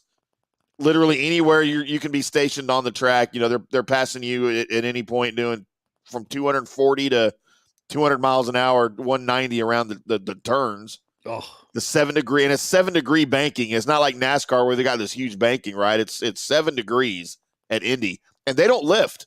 The goal when they set their cars up, you don't lift off the gas. It's pedal to the metal the entire time around the track, and it's something to behold, and it will change your life. Seriously. Yeah, I can't. I'm looking forward to it. I've never been to Indy 500. I've never been to Indy, but definitely want to get an opportunity to go do that one time too. Wait, that's in July, right? May, into May, Memorial Day weekend. Yeah, Memorial Day weekend into May. So is the weather still okay, or is it's getting hot? Man, you know what? In Indianapolis, it's actually, so the Indianapolis Motor Speedway is its own city. It has its own zip code. Really? Speedway, Indiana is the actual name of the town that it's in. It's right out, and it's, encompassed by Indianapolis, but it's got its own town. But it can be anywhere from, I've gone to qualifying before when it was 40 degrees, and I've gone to qualifying before in the race when it was 95 degrees. Yeah. You never know what you're going to get when you go, so it's a crapshoot. Weather's going to be real nice this weekend, by the way, for this St. Pete Grand Prix. Highs in the upper 70s and low 80s, 79, 82, a high on Friday, Saturday, 82. No real chance, a 30% chance of rain on Saturday, but that's just the usual. And so the humidity is going to be low. It's going to be beautiful. It's going to be beautiful. Right. So get out there and enjoy. We've also got the Aramco Series team event this weekend as well.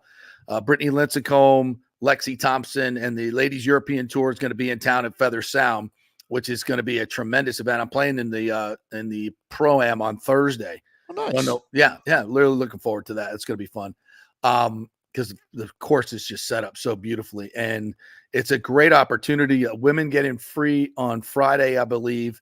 But just go to the Aramco Series team event. Just Google it. They have a website here to get your tickets. Very reasonable. It's going to be a great setup. So especially if you got a young girl that's into golf. I believe young girls are free as well. Check the website. I'll get all that information for you. But I think that's free as well. So very inexpensive to get tickets and see these ladies play, and they can flat out play. And it's going to be a 3-person. 3 pros and an amateur, which is kind of a different setup. Yeah. So we're going to have probably one of the golfers on. I think Lexi Thompson is going to join us tomorrow, and we had Brittany on last week. Brittany Lincecum, we'll get her on again. We'll be doing a live event out there on Friday, so we'll be going live from the event on Friday. So we should have all kinds of guests stopping by. Jane Geddes is going to join us, former U.S. Open winner. And Geddes Gordon Group for all your real estate needs. She will join us. We'll talk some real estate and talk some golf. So we got Johnny Gerber coming up to talk a little golf, right? We do. Should have probably already been on, right? Well, we got 11. Let's do a break. We'll come back and we'll get Johnny on, and TJ's coming up as well. Lots more coming your way. We got breaking news all around the NFL. The Panthers have just made a big move. The Giants have just made a big move. So 3-minute break. We'll be back. We'll get you caught up on all that and how it affects the Buccaneers here on the JP Pearson Show. Stay with us. This is The Strike. 102.5 WHPT, HD2 Sarasota, Tampa, St. Pete. JP here for the Jeeves Law Group, Jeeves. Call for a free case evaluation, 888-9-JEEVES. That's 888-9-JEEVES. We're local, we're trusted.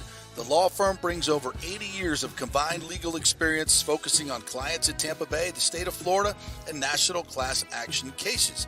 If you're injured, get that free case evaluation, no cost to you.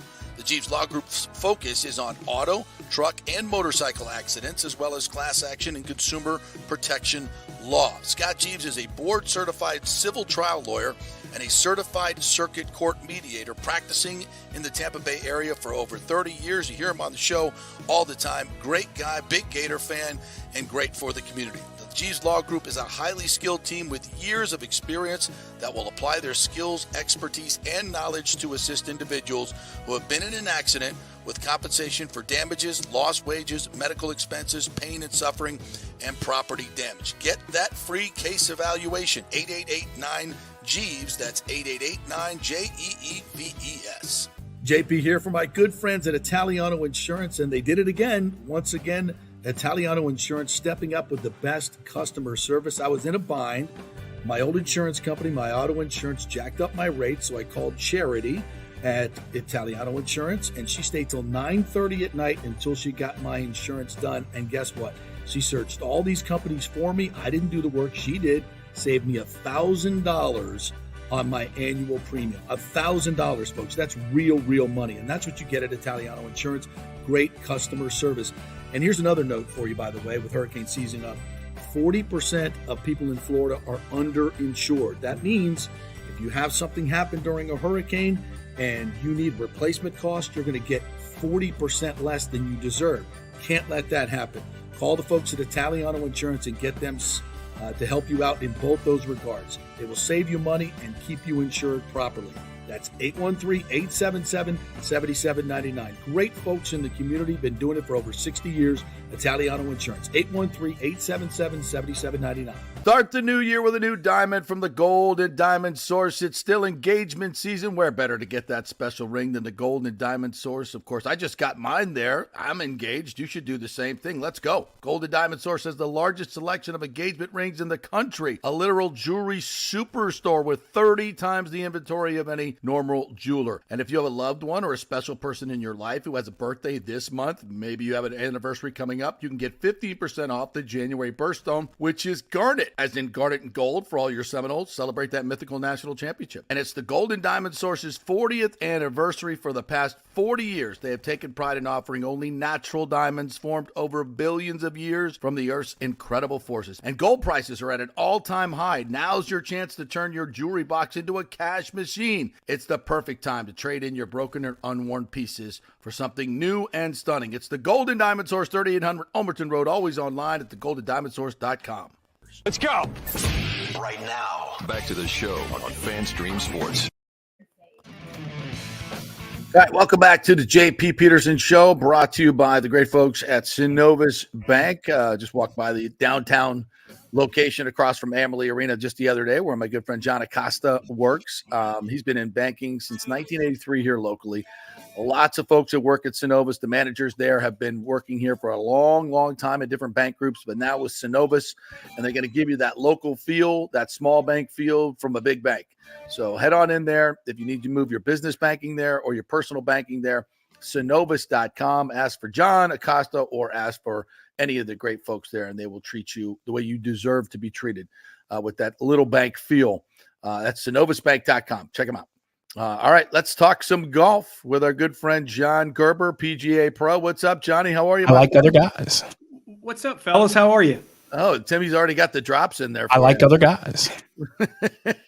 Yes, you I wish I picked a few other guys this week in the tournament in West Palm for sure. But yeah, you didn't have Austin Eckroot, 101 in the world, winning his first tournament at the PGA National. Come on, man. Unfortunately not. But I promise you this, we will have him on our card kind of moving forward through the year after the way that he played. I mean, listen, from tee to green, how good was that guy? I mean, it was as good of a ball striking performance that I've seen in a long time. He looked flawless, coming down that stretch, a first-time winner. And if you looked at that leaderboard, all those guys, with the exception of Shane Lowry, which, I think if he plays there again, he might get hit by lightning because he has the worst luck on that place I've ever seen. Because, you look 2 years ago when he almost got blown over off the tee when they had that weather that came in and he was about to win the tournament. And then this year getting stuck in the worst of the waves and the rain delays and stuff like that. Boy, the devil's chasing that guy for sure when it comes to that tournament, man. So, Austin Eckroat coming down the stretch, not winning. Boy, he looked flawless. And when he came out of that break for the weather delay, he made three birdies out of 6 holes, and he looks strong. Well, that's the thing about the PGA Tour now. We got guys coming from nowhere, and forgive me, but I'd never heard of that dude. I never heard of the guy who finished second, Eric Van Ruin. Yeah. That leaderboard looked like, again, not a PGA Tour leaderboard. Rory played, which was great, and he was kind of in the hunt for a little while. But, for the most part, kind of unspectacular to watch, Johnny, and we're getting a lot of this on the PGA Tour. That changes this week at Bay Hill. Signature event, I get that, and we'll get to that. But that was unspectacular, to say the least, in my opinion. And you said it, and we talked about a couple of weeks ago that, is the PGA Tour suffering from people living and, not being a signature event and potentially falling into a place on the schedule that doesn't sometimes work, especially with Bay Hill signature event and then next week at the Players. But, Van Rooyen had won on the PGA Tour before. He's a South African guy. He's not, he's not heralded at all. And, that big name that they really needed in Rory McIlroy to potentially, get some of the audience there.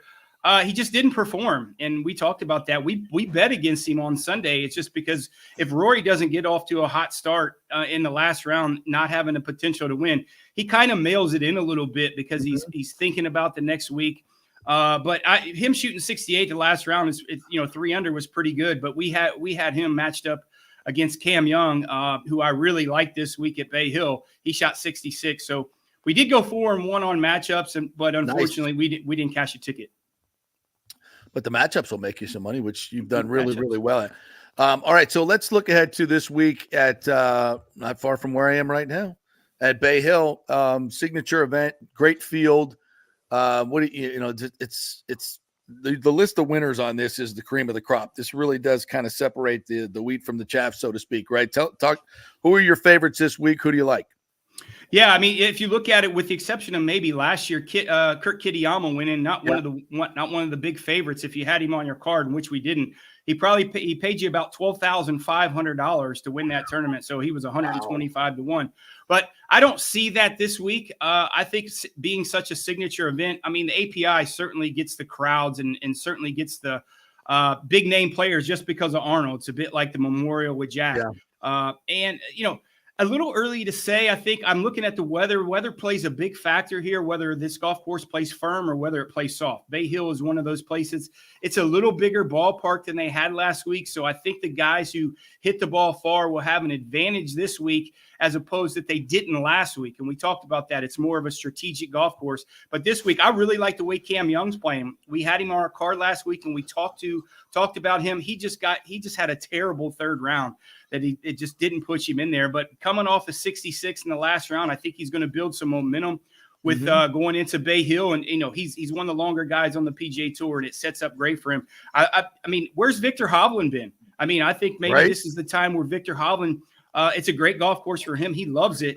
The par fives, he certainly can reach all the par fives into, and it's not a very difficult place to chip around. It's not. And, through the years, that's kind of been his bugaboo is chipping. But I think around this place, I don't think it's very difficult to chip compared to some of the other places. And maybe look at a guy like Matthew Fitzpatrick, who has really gained some length over the last few years.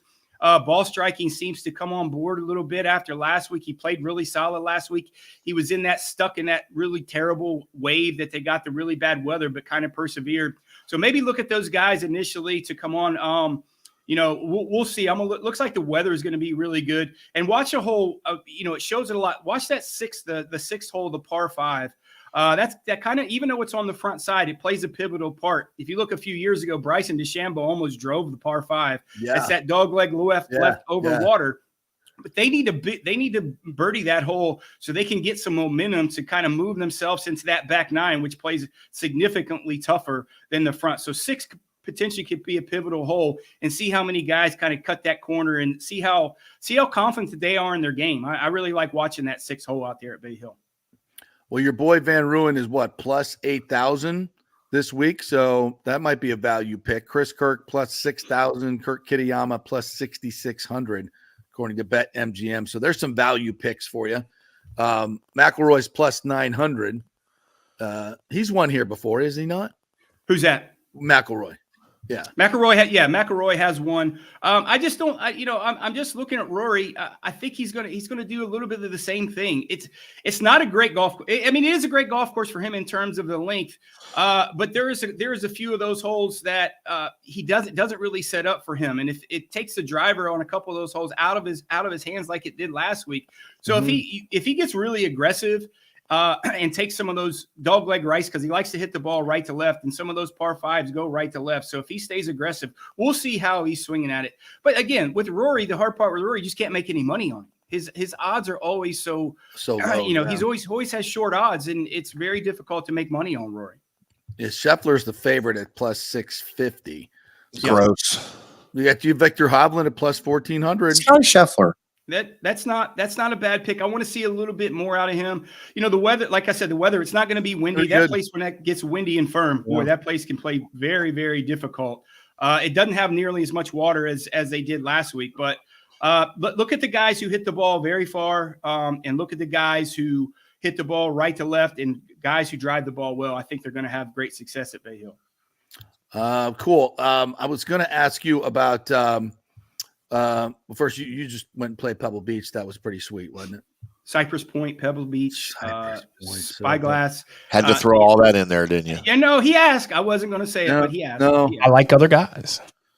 What a big week in Tampa, St. Pete this week. You got the ladies event, you got the IndyCar event, then you got Bay Hill in Orlando. But you'll be surprised, JP. I know you're so you perverse in the golf, but you'll be surprised how good the girls are. Oh, when you see them up close, and you playing in the Pro-Am. Who are you playing with in the Pro-Am? Do you know? Don't know yet. Okay. That's a great experience. And say hi to Johnny Renaud for me. He's the director of golf out there. He's a great guy. And if you need anything from him, can you get here Thursday? Because I got an open slot for you for the Pro-Am.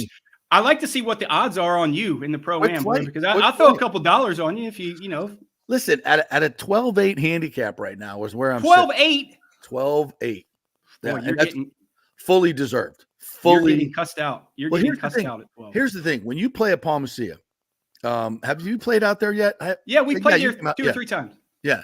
You know how and that's all I've been playing is Palmacia. And it's just so freaking tight. And the greens are and you miss the green. It's just, my short game. I don't score. I can't score there. I go out to play Feather Sound last week in the media event, and all of a sudden I'm hitting fairways. I'm hitting greens. You know why? Because they're not 20 yards wide. Where we play, it's, we just had the amateur event, the Gasparilla Invitational, which was just fabulously attended. It's just a gorgeous event. If you never attended that, it's really cool at Palmacia. And we have the best amateurs in the United States. Mid-Am champions from all over the United States come here and play a 6,200-yard course. You know what the winning score was? Even par. One under par. Wow. 1 under par. I mean, 6,200 yards, par 70. It's just so I go out to Feather Sound and I'm like, wow, this is easy. Yeah. And it's not easy, but compared to Palmacia, you're right, JP. I mean, first off, they have some of the fastest greens that you've ever seen, small, fast greens that they have. And that's the defense for Palmacia, right? At 6,200 yards. And certainly the hardest 6,200 yard place I've ever seen. You don't get a lot of roll. But you got to hit some greens that's probably running, I don't know, 12, 13, 14 anyways, and got some humps and bumps. But, boy, at 12, are they giving you your handicap out there for the tournament? Is that how they work? I hope for so. The Pro-Am? I mean, I think they're giving us what's interesting is on the actual play Friday, Saturday, Sunday, an amateur is part of the 4-person team. So, and they take two best net balls. Obviously the pros are playing, there's no handicap there, but I could probably help some people out on a couple of those. I mean, I hit one of the par 5s and 2, haven't done that in a while. But it's just easier with the wider fairways and whatnot. It gives you a little bit more sense of confidence. You're not, stand over the ball, just shaking in your cleats because, miss right or left, you're screwed. It's double bogey. So so I think I'll be able to help the team on Thursday. I wish you were playing too, man. Me too. Well, you can par 4 or 5 of those holes out there with your pops, and you hit the ball far enough. The par 5s are kind of in playing too, so you certainly will have some help. But you'll be surprised how good the girls are. I mean, they're not the longest hitters, but you'll be surprised how good they are. Their irons are and their putting are. You'll be really shocked. Oh, I won't be surprised. I've seen them play. I know how good they are, and they're freaking amazing. And I can't wait to get out there. And this is the European Ladies Tour, but Brittany Lincecombe's going to be playing. Former major champion Lexi Thompson, former major champion. Both of them will be in the field, but probably a lot of ladies that I haven't heard of that can all shoot 65 on this golf course. And they're just watching them. And that's why I tell people to go out there, especially if you have a young girl, a young golfer in the family, go watch you sit at the range and watch them hit golf balls and see these gorgeous swings in this great weather. It's going to be fantastic. So it's the Aramco Team Series event. AramcoTeamSeries.com, I think, or .org is the just Google it. You'll get to the website, get your tickets. It's going to be great. They got a lot of freebies for women on Friday. I believe it's free. And for girls under 16, I think it's free as well. So check it out. It's going to be great. Great weekend. Somewhere in attendance playing in the tournament, JP, and maybe you can find her because I haven't found her yet, is my future ex-wife. Who's that? I don't know. I don't know who it is yet. Yeah. But she's probably playing in that tournament. In the field, though. Yeah, Lynn Grant is a pretty predominant name over there. Who's Lynn won Grant? a lot on in the Ladies European Tour. She has all the skills to kind of come over here. COVID got her a little bit, so if she's playing, I'm not sure she is playing in that event there in St. Pete. She's one to kind of watch a name that you hadn't really heard of for the normal casual fans of the LPGA Tour. So check her out if you're watching small. She's real athletic. And she looks like, if she can come over here more full time, she would certainly be a player that you want to watch on the LPGA Tour. All right, partner, Jay Gerber, PGA Pro. You see his Twitter handle right there. He'll be giving out his official picks tomorrow, and then he'll put out his matchup picks on the weekends, which you can make some money on, folks. So make some dough with the PGA Pro, Johnny Gerber. See what I did there? I liked it. Good. That was good. See what I did there? That's why you're a professional. Allegedly. All right, my friend. Thank you very much. We'll take a quick break. When we come back, all the NFL news that's breaking right now. Brian Burns, Panthers, has been franchised by them, so he'll be returning to play for the Panthers. He's not hitting free agency, but Saquon Barkley is. Should the Bucs be interested in Saquon Barkley? I'll put that question to TJ Reeves, who will be joining us next. We're brought to you by the Geddes Gordon Group. If you're looking for a real estate property, whether it be for yourself or an investment property, they have all the goods and tremendous customer service. You'll become part of the family at the Geddes Gordon Group when you hire them to buy your next home. Or if you're looking to sell, same thing. Get the great folks over at Geddes Gordon, including our good friend Jane Geddes, who will join us on Friday, U.S. Open champ. We'll talk some golf and some real estate as well. So Geddes Gordon Group for all your real estate needs, and the American Mortgage Services guys, Scott Fitzgerald, for your mortgage. They know what they're doing. Scott at amstampa.com. Back in 3. Stay with us. JP here for the Jeeves Law Group, Jeeves. Call for a free case evaluation, 888-9-JEEVES. That's 888-9-JEEVES. We're local. We're trusted. The law firm brings over 80 years of combined legal experience focusing on clients in Tampa Bay, the state of Florida, and national class action cases. If you're injured, get that free case evaluation, no cost to you. The Jeeves Law Group's focus is on auto, truck, and motorcycle accidents, as well as class action and consumer protection law. Scott Jeeves is a board-certified civil trial lawyer and a certified circuit court mediator practicing in the Tampa Bay area for over 30 years. You hear him on the show all the time. Great guy, big Gator fan, and great for the community. The Jeeves Law Group is a highly skilled team with years of experience that will apply their skills, expertise, and knowledge to assist individuals who have been in an accident with compensation for damages, lost wages, medical expenses, pain and suffering, and property damage. Get that free case evaluation, 888-9-JEEVES. That's 888-9-JEEVES. JP here for the Geddes Gordon Real Estate Group and our good friend Jane Geddes. Folks, simply put, there is nobody like Jane. Jane is a former LPGA 2-time major championship winner. She was also vice president of talent relations at WWE. She also has a law degree from Stetson. So if Jane can drain a 10-footer to win the U.S. Open and stare down Hulk Hogan in the boardroom, You want Jane on your real estate team to not only negotiate the best deal, but find you the perfect home or investment property. And when you work with the Geddes Gordon Group, you become part of the real estate family and get concierge services that include expertly staging, marketing, and preparing your home for sale. Advice on golf properties. Hey, you might even get some golf tips. Many of their clients become friends long after the sale or purchase is completed. It's all part of the deal. So if you're looking for that perfect home or investment property or trying to get top dollar for your home, go with Jane Geddes and the Geddes Gordon Group, because there's nobody like Jane.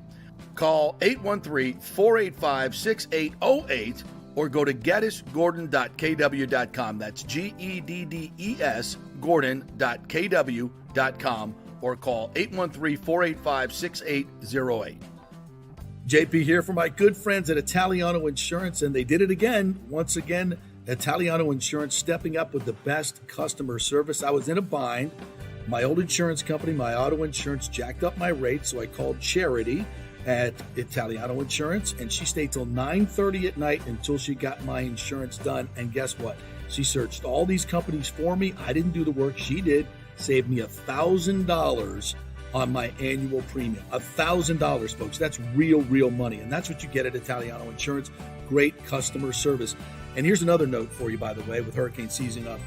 40% of people in Florida are underinsured. That means if you have something happen during a hurricane and you need replacement costs, you're going to get 40% less than you deserve. Can't let that happen. Call the folks at Italiano Insurance and get them to help you out in both those regards. They will save you money and keep you insured properly. That's 813-877-7799. Great folks in the community, been doing it for over 60 years. Italiano Insurance, 813-877-7799.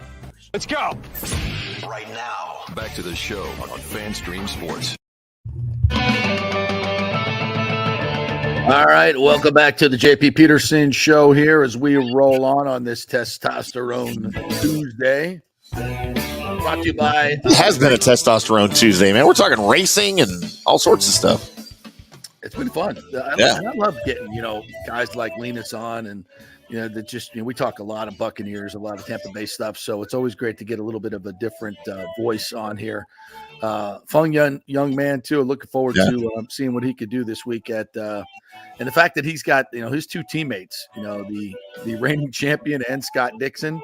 Dude, Scott Dixon, he's for those of you not familiar, he is the Tom Brady of IndyCar right now. I mean, longevity, he's been in the game over 20 years, championships, Indy 500s. He's always at the front of the pack, and he's just, dude, he's the new Mario Andretti. I know people know that name, so it's amazing. Yeah, he was a good setup there. Yeah. All right, we're going to move over to the NFL. Some kind of breaking news this morning. The Giants will not franchise tag Saquon Barkley, so he's headed for free agency. Of course, this was kind of this thing last year, and then they signed him for a 1-year deal, I think, right? Yeah, for like $11 million. The tag would cost him $12.1 million. So he'll be running out there. back is worth $12 million. No, 27. He's 27 years old. He's super talented. He's uber talented, but he's oft injured. If if the Bucs could get him for a song, then yeah. But we're not spending real money on Saquon Barkley, right? That's not something you want to do. And you shouldn't, because you can literally teams these, that's why I kind of crack up. And Derrick Henry's a free agent, Josh Jacobs, all these running backs. Tony Pollard, Ezekiel Elliott, all these guys are free agents, and they want a big payday from somewhere. And teams don't have to do that anymore, man. The running back position, it's devalued for a reason. Yeah. You don't have to go pay these guys $10 million. You can go get a third round guy in free agency that will do the same exact thing for you for 2 or 3 years. And then when his rookie contract is up, you go get somebody else. That's the game these days. Yeah. Yeah. And the rookies are, I hate to say it, but it's a position that just gets chewed up and spit out. I mean, when you've taken that many hits, especially the way he plays, and he's been injured, there's no reason. It's a waste of money. You can get the same production from a young kid coming in, faster, stronger, more, going to be more durable, more eager. Yeah, it's just not the way to go. It's it's kind of a renewable position. And as crass as that sounds, I just don't think you're ever going to see guys being productive for 10, 12, 15 years in this league at that position. It's just, they're too big and fast. The guys hitting them are too big and fast. And so I don't think the Bucs will be in play. If you want, listen, he's the talent. If you want to come play here on the minimum, come join us here in Tampa Bay. Yep. I think you'll find a different place. Maybe Dallas. Well, Dallas is a team that will overpay for running back. I mean, they franchise tagged Tony Pollard last year. He made almost $12 million. Yeah. And that was coming off of a broken leg that he suffered in the playoffs last year. So Was he it had a worth down it? season. No, he had a down season. Yeah, never is. Brian Burns will be tagged by the Carolina Panthers because they couldn't get a deal done with him. He'll make $24 million this year. It's just, that's a situation where he doesn't want to. Who wants to stay in Carolina? Nobody. I think they're going to trade him. I think their tag and trade situation is. Yeah, I don't think he's going to be there next year. Those two sides are so far apart on a deal, and bridges have been burned. There's bad blood now between him and the team, and I don't think he's going to be there. Yeah. Okay. I don't think the Bucs would want, although they need a guy coming off the edge. And everybody knows. Everybody. He's a good one. Yeah, but I mean, the Bucs are they just have nobody at this point coming off the edge. Trying to get his numbers. He had a career high 12.5 sacks in the 2022 season. Was named to the Pro Bowl for the second straight year. Talks broke down before the 23 season. Seeking to be paid among the highest edge rushers in the NFL. Yeah, that doesn't seem like he would be an option here in Tampa Bay. Love my Seminoles. We don't. Yeah. We got no Seminole flavor on this Buccaneers team. No, you don't really, do you? I'm trying to think. Burns had 8 sacks last year. He's a productive player, but he's going to come expensive. Diaby had 7.5? Yeah, for probably a lot less money, right? Oh yeah, as a 3rd round pick. Yeah. Hell of a lot less money.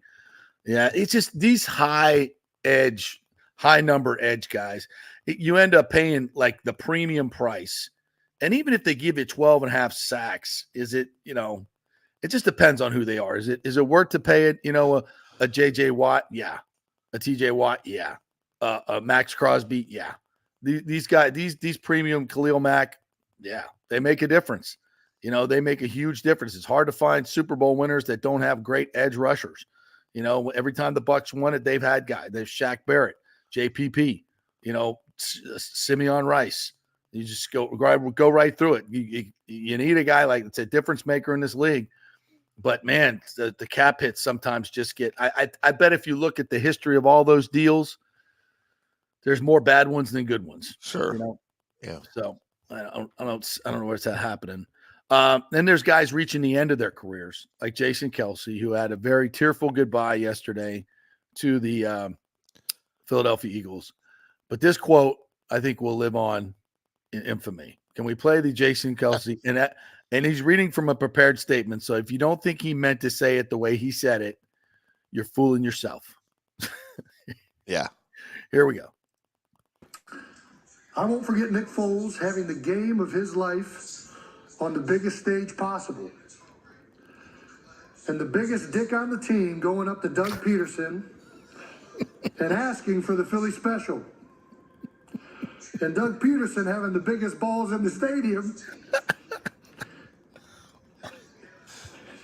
Is he laughing or crying? He's crying. You sure? No, that's a cry. You sure? Yeah. Okay. Say, yeah, let's do it. Yeah, let's do it.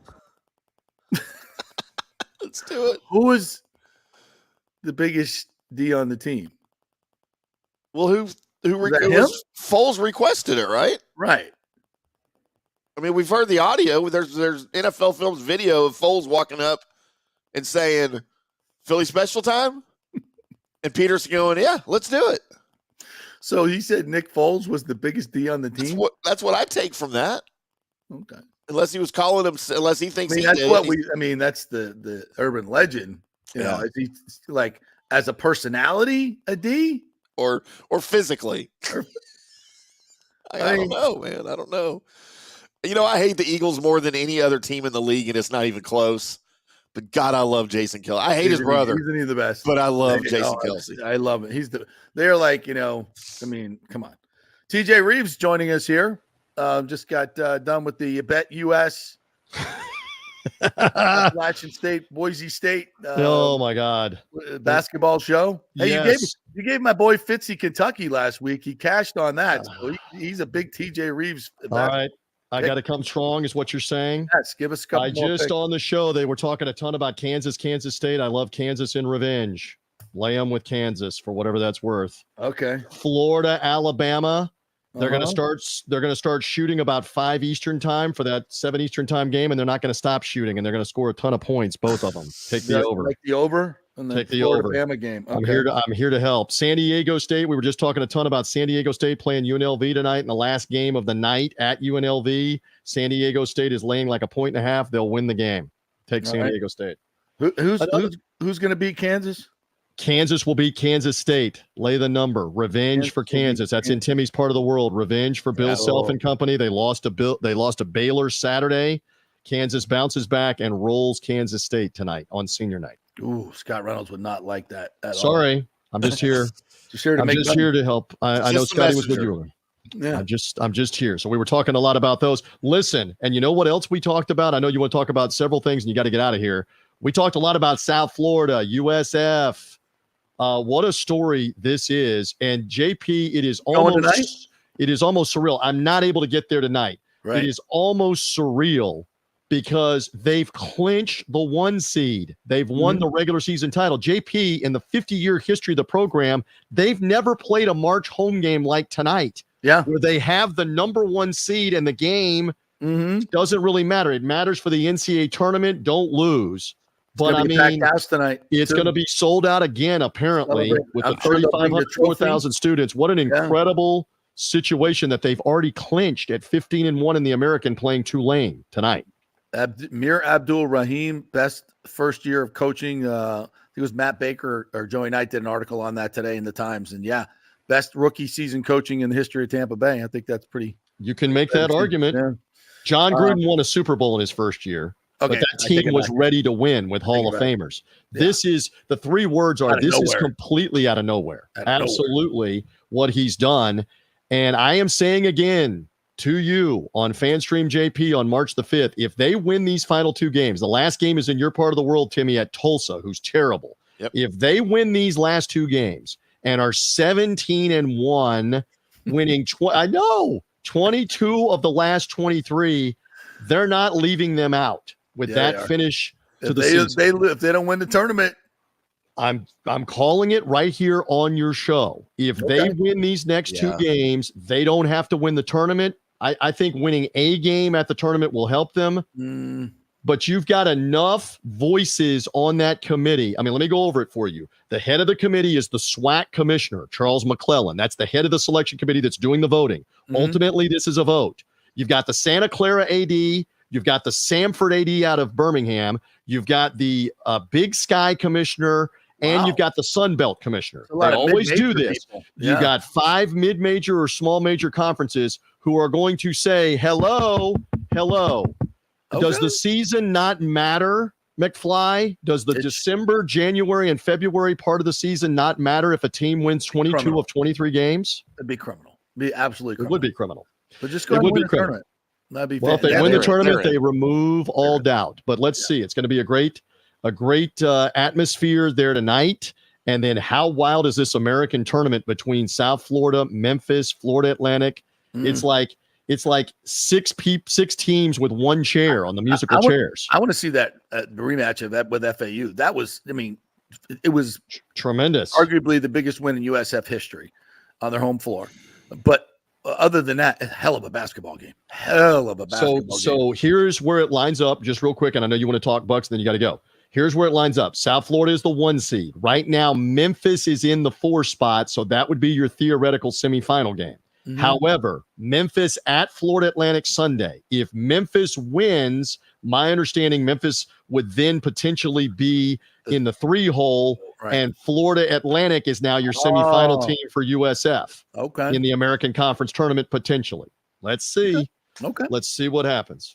So, all right. So we got Mike Evans is in the fold. Boom. I think that sets up as you predicted, and many of us did. But there was a lot of smoke out there, but no fire, No. which is good. Because again, he wants to finish here and be a Hall of Famer, having only played in Tampa Bay, and I think that was a factor. Another factor, much like JP Peterson, he gets his signing bonus. It's like 25 million, 28 million, whatever that number is going to be, and he gets that right now, today. Yeah. So that's a huge part of why he's smiling ear to ear. And as I said to you before, I don't know everything, but I'm telling you, I know how this works. They put deals in front of him and Baker and Winfield, probably a couple of versions of it, and said, who wants to say yes first? Yep. Who wants to take the guaranteed money and the signing bonus first while we have it between you guys and your agents? Come ahead. So Evans was first through the door. I think Baker Mayfield will be next through the door later this week, probably. Anybody getting tagged today? Junior getting tagged? Good question. Antoine Winfield Jr. would be the candidate for that. Yeah. And again, that is a situation where you could tag him to keep him off free agency and then still agree to a long-term deal. They did that with Chris Godwin a couple years ago, as you know, and you've been talking about. They could do that. So could they do that with Baker? Because Scott Reynolds said that they don't have enough cap money to franchise him. No, now. because the tag on that would be like literally $35 or $40 million, I think. Yeah, but then you can work out a long-term deal afterwards. But the problem is in the present, if you do that and he counts that high, does that keep you from being able to keep Winfield if you do that? Right. I don't know. No. I don't know. But these are again, in Jason Light, we trust. They've been working on this, folks, for a couple of months on how they make it work. And there's your first big domino. Love it that Mike Evans is going to stay here. Yeah, and I just can't see, people are talking about the Falcons offering Baker $200 million. I'm like, first of all, that's fake. That's fake news. Second of all, they're just trying to get the Bucs to pay more or whatever. Of course. Can you see what would Mike Evans do if Baker Mayfield signed with the Falcons? He would hunt him down. Oh, sure.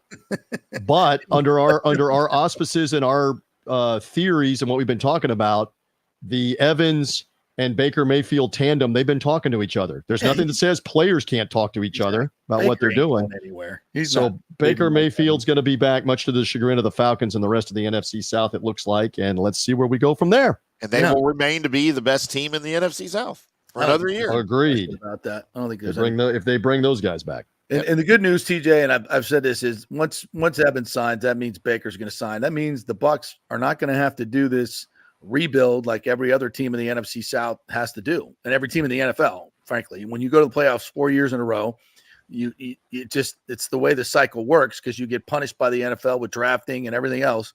You got to take your medicine. Well, the Bucs have expertly took their medicine last year and still got to the playoffs. That is correct. So bonus, correct. So you don't have to take that dip, and now you're right back in it with established quarterback. So sucks to be the Saints and the Panthers and the Falcons. Such is life. We're looking up with the Buck free agency. You have me back whenever you need me. College basketball picks, NCAA tournament upcoming. Let's see what South Florida does tonight. This would be 21 of 22 games if they win it tonight. They are a national story right now. I'll be watching. Is it on ESPN? It's going to be on ESPN Plus, I believe, tonight. I'm not sure it's on one of the main ESPN channels. So if you have the app, it'll be on there on their coverage.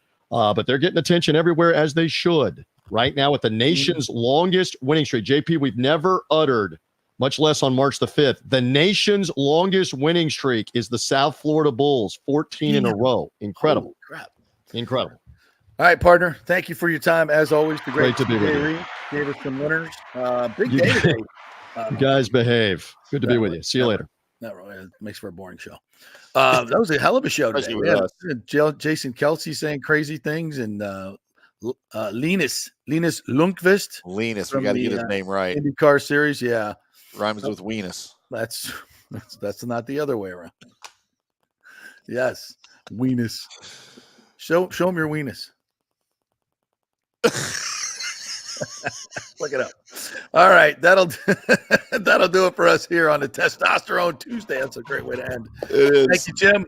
We'll be back tomorrow with more fun and frivolity. If you missed anything, you can always catch us as a podcast or rewatch on YouTube and Facebook and all that. Oh, I heard YouTube and Facebook were down today at some point. So, but you can see the show on YouTube. Not here. They weren't. Like, they were all working for me. So I checked them when I saw that. Good stuff.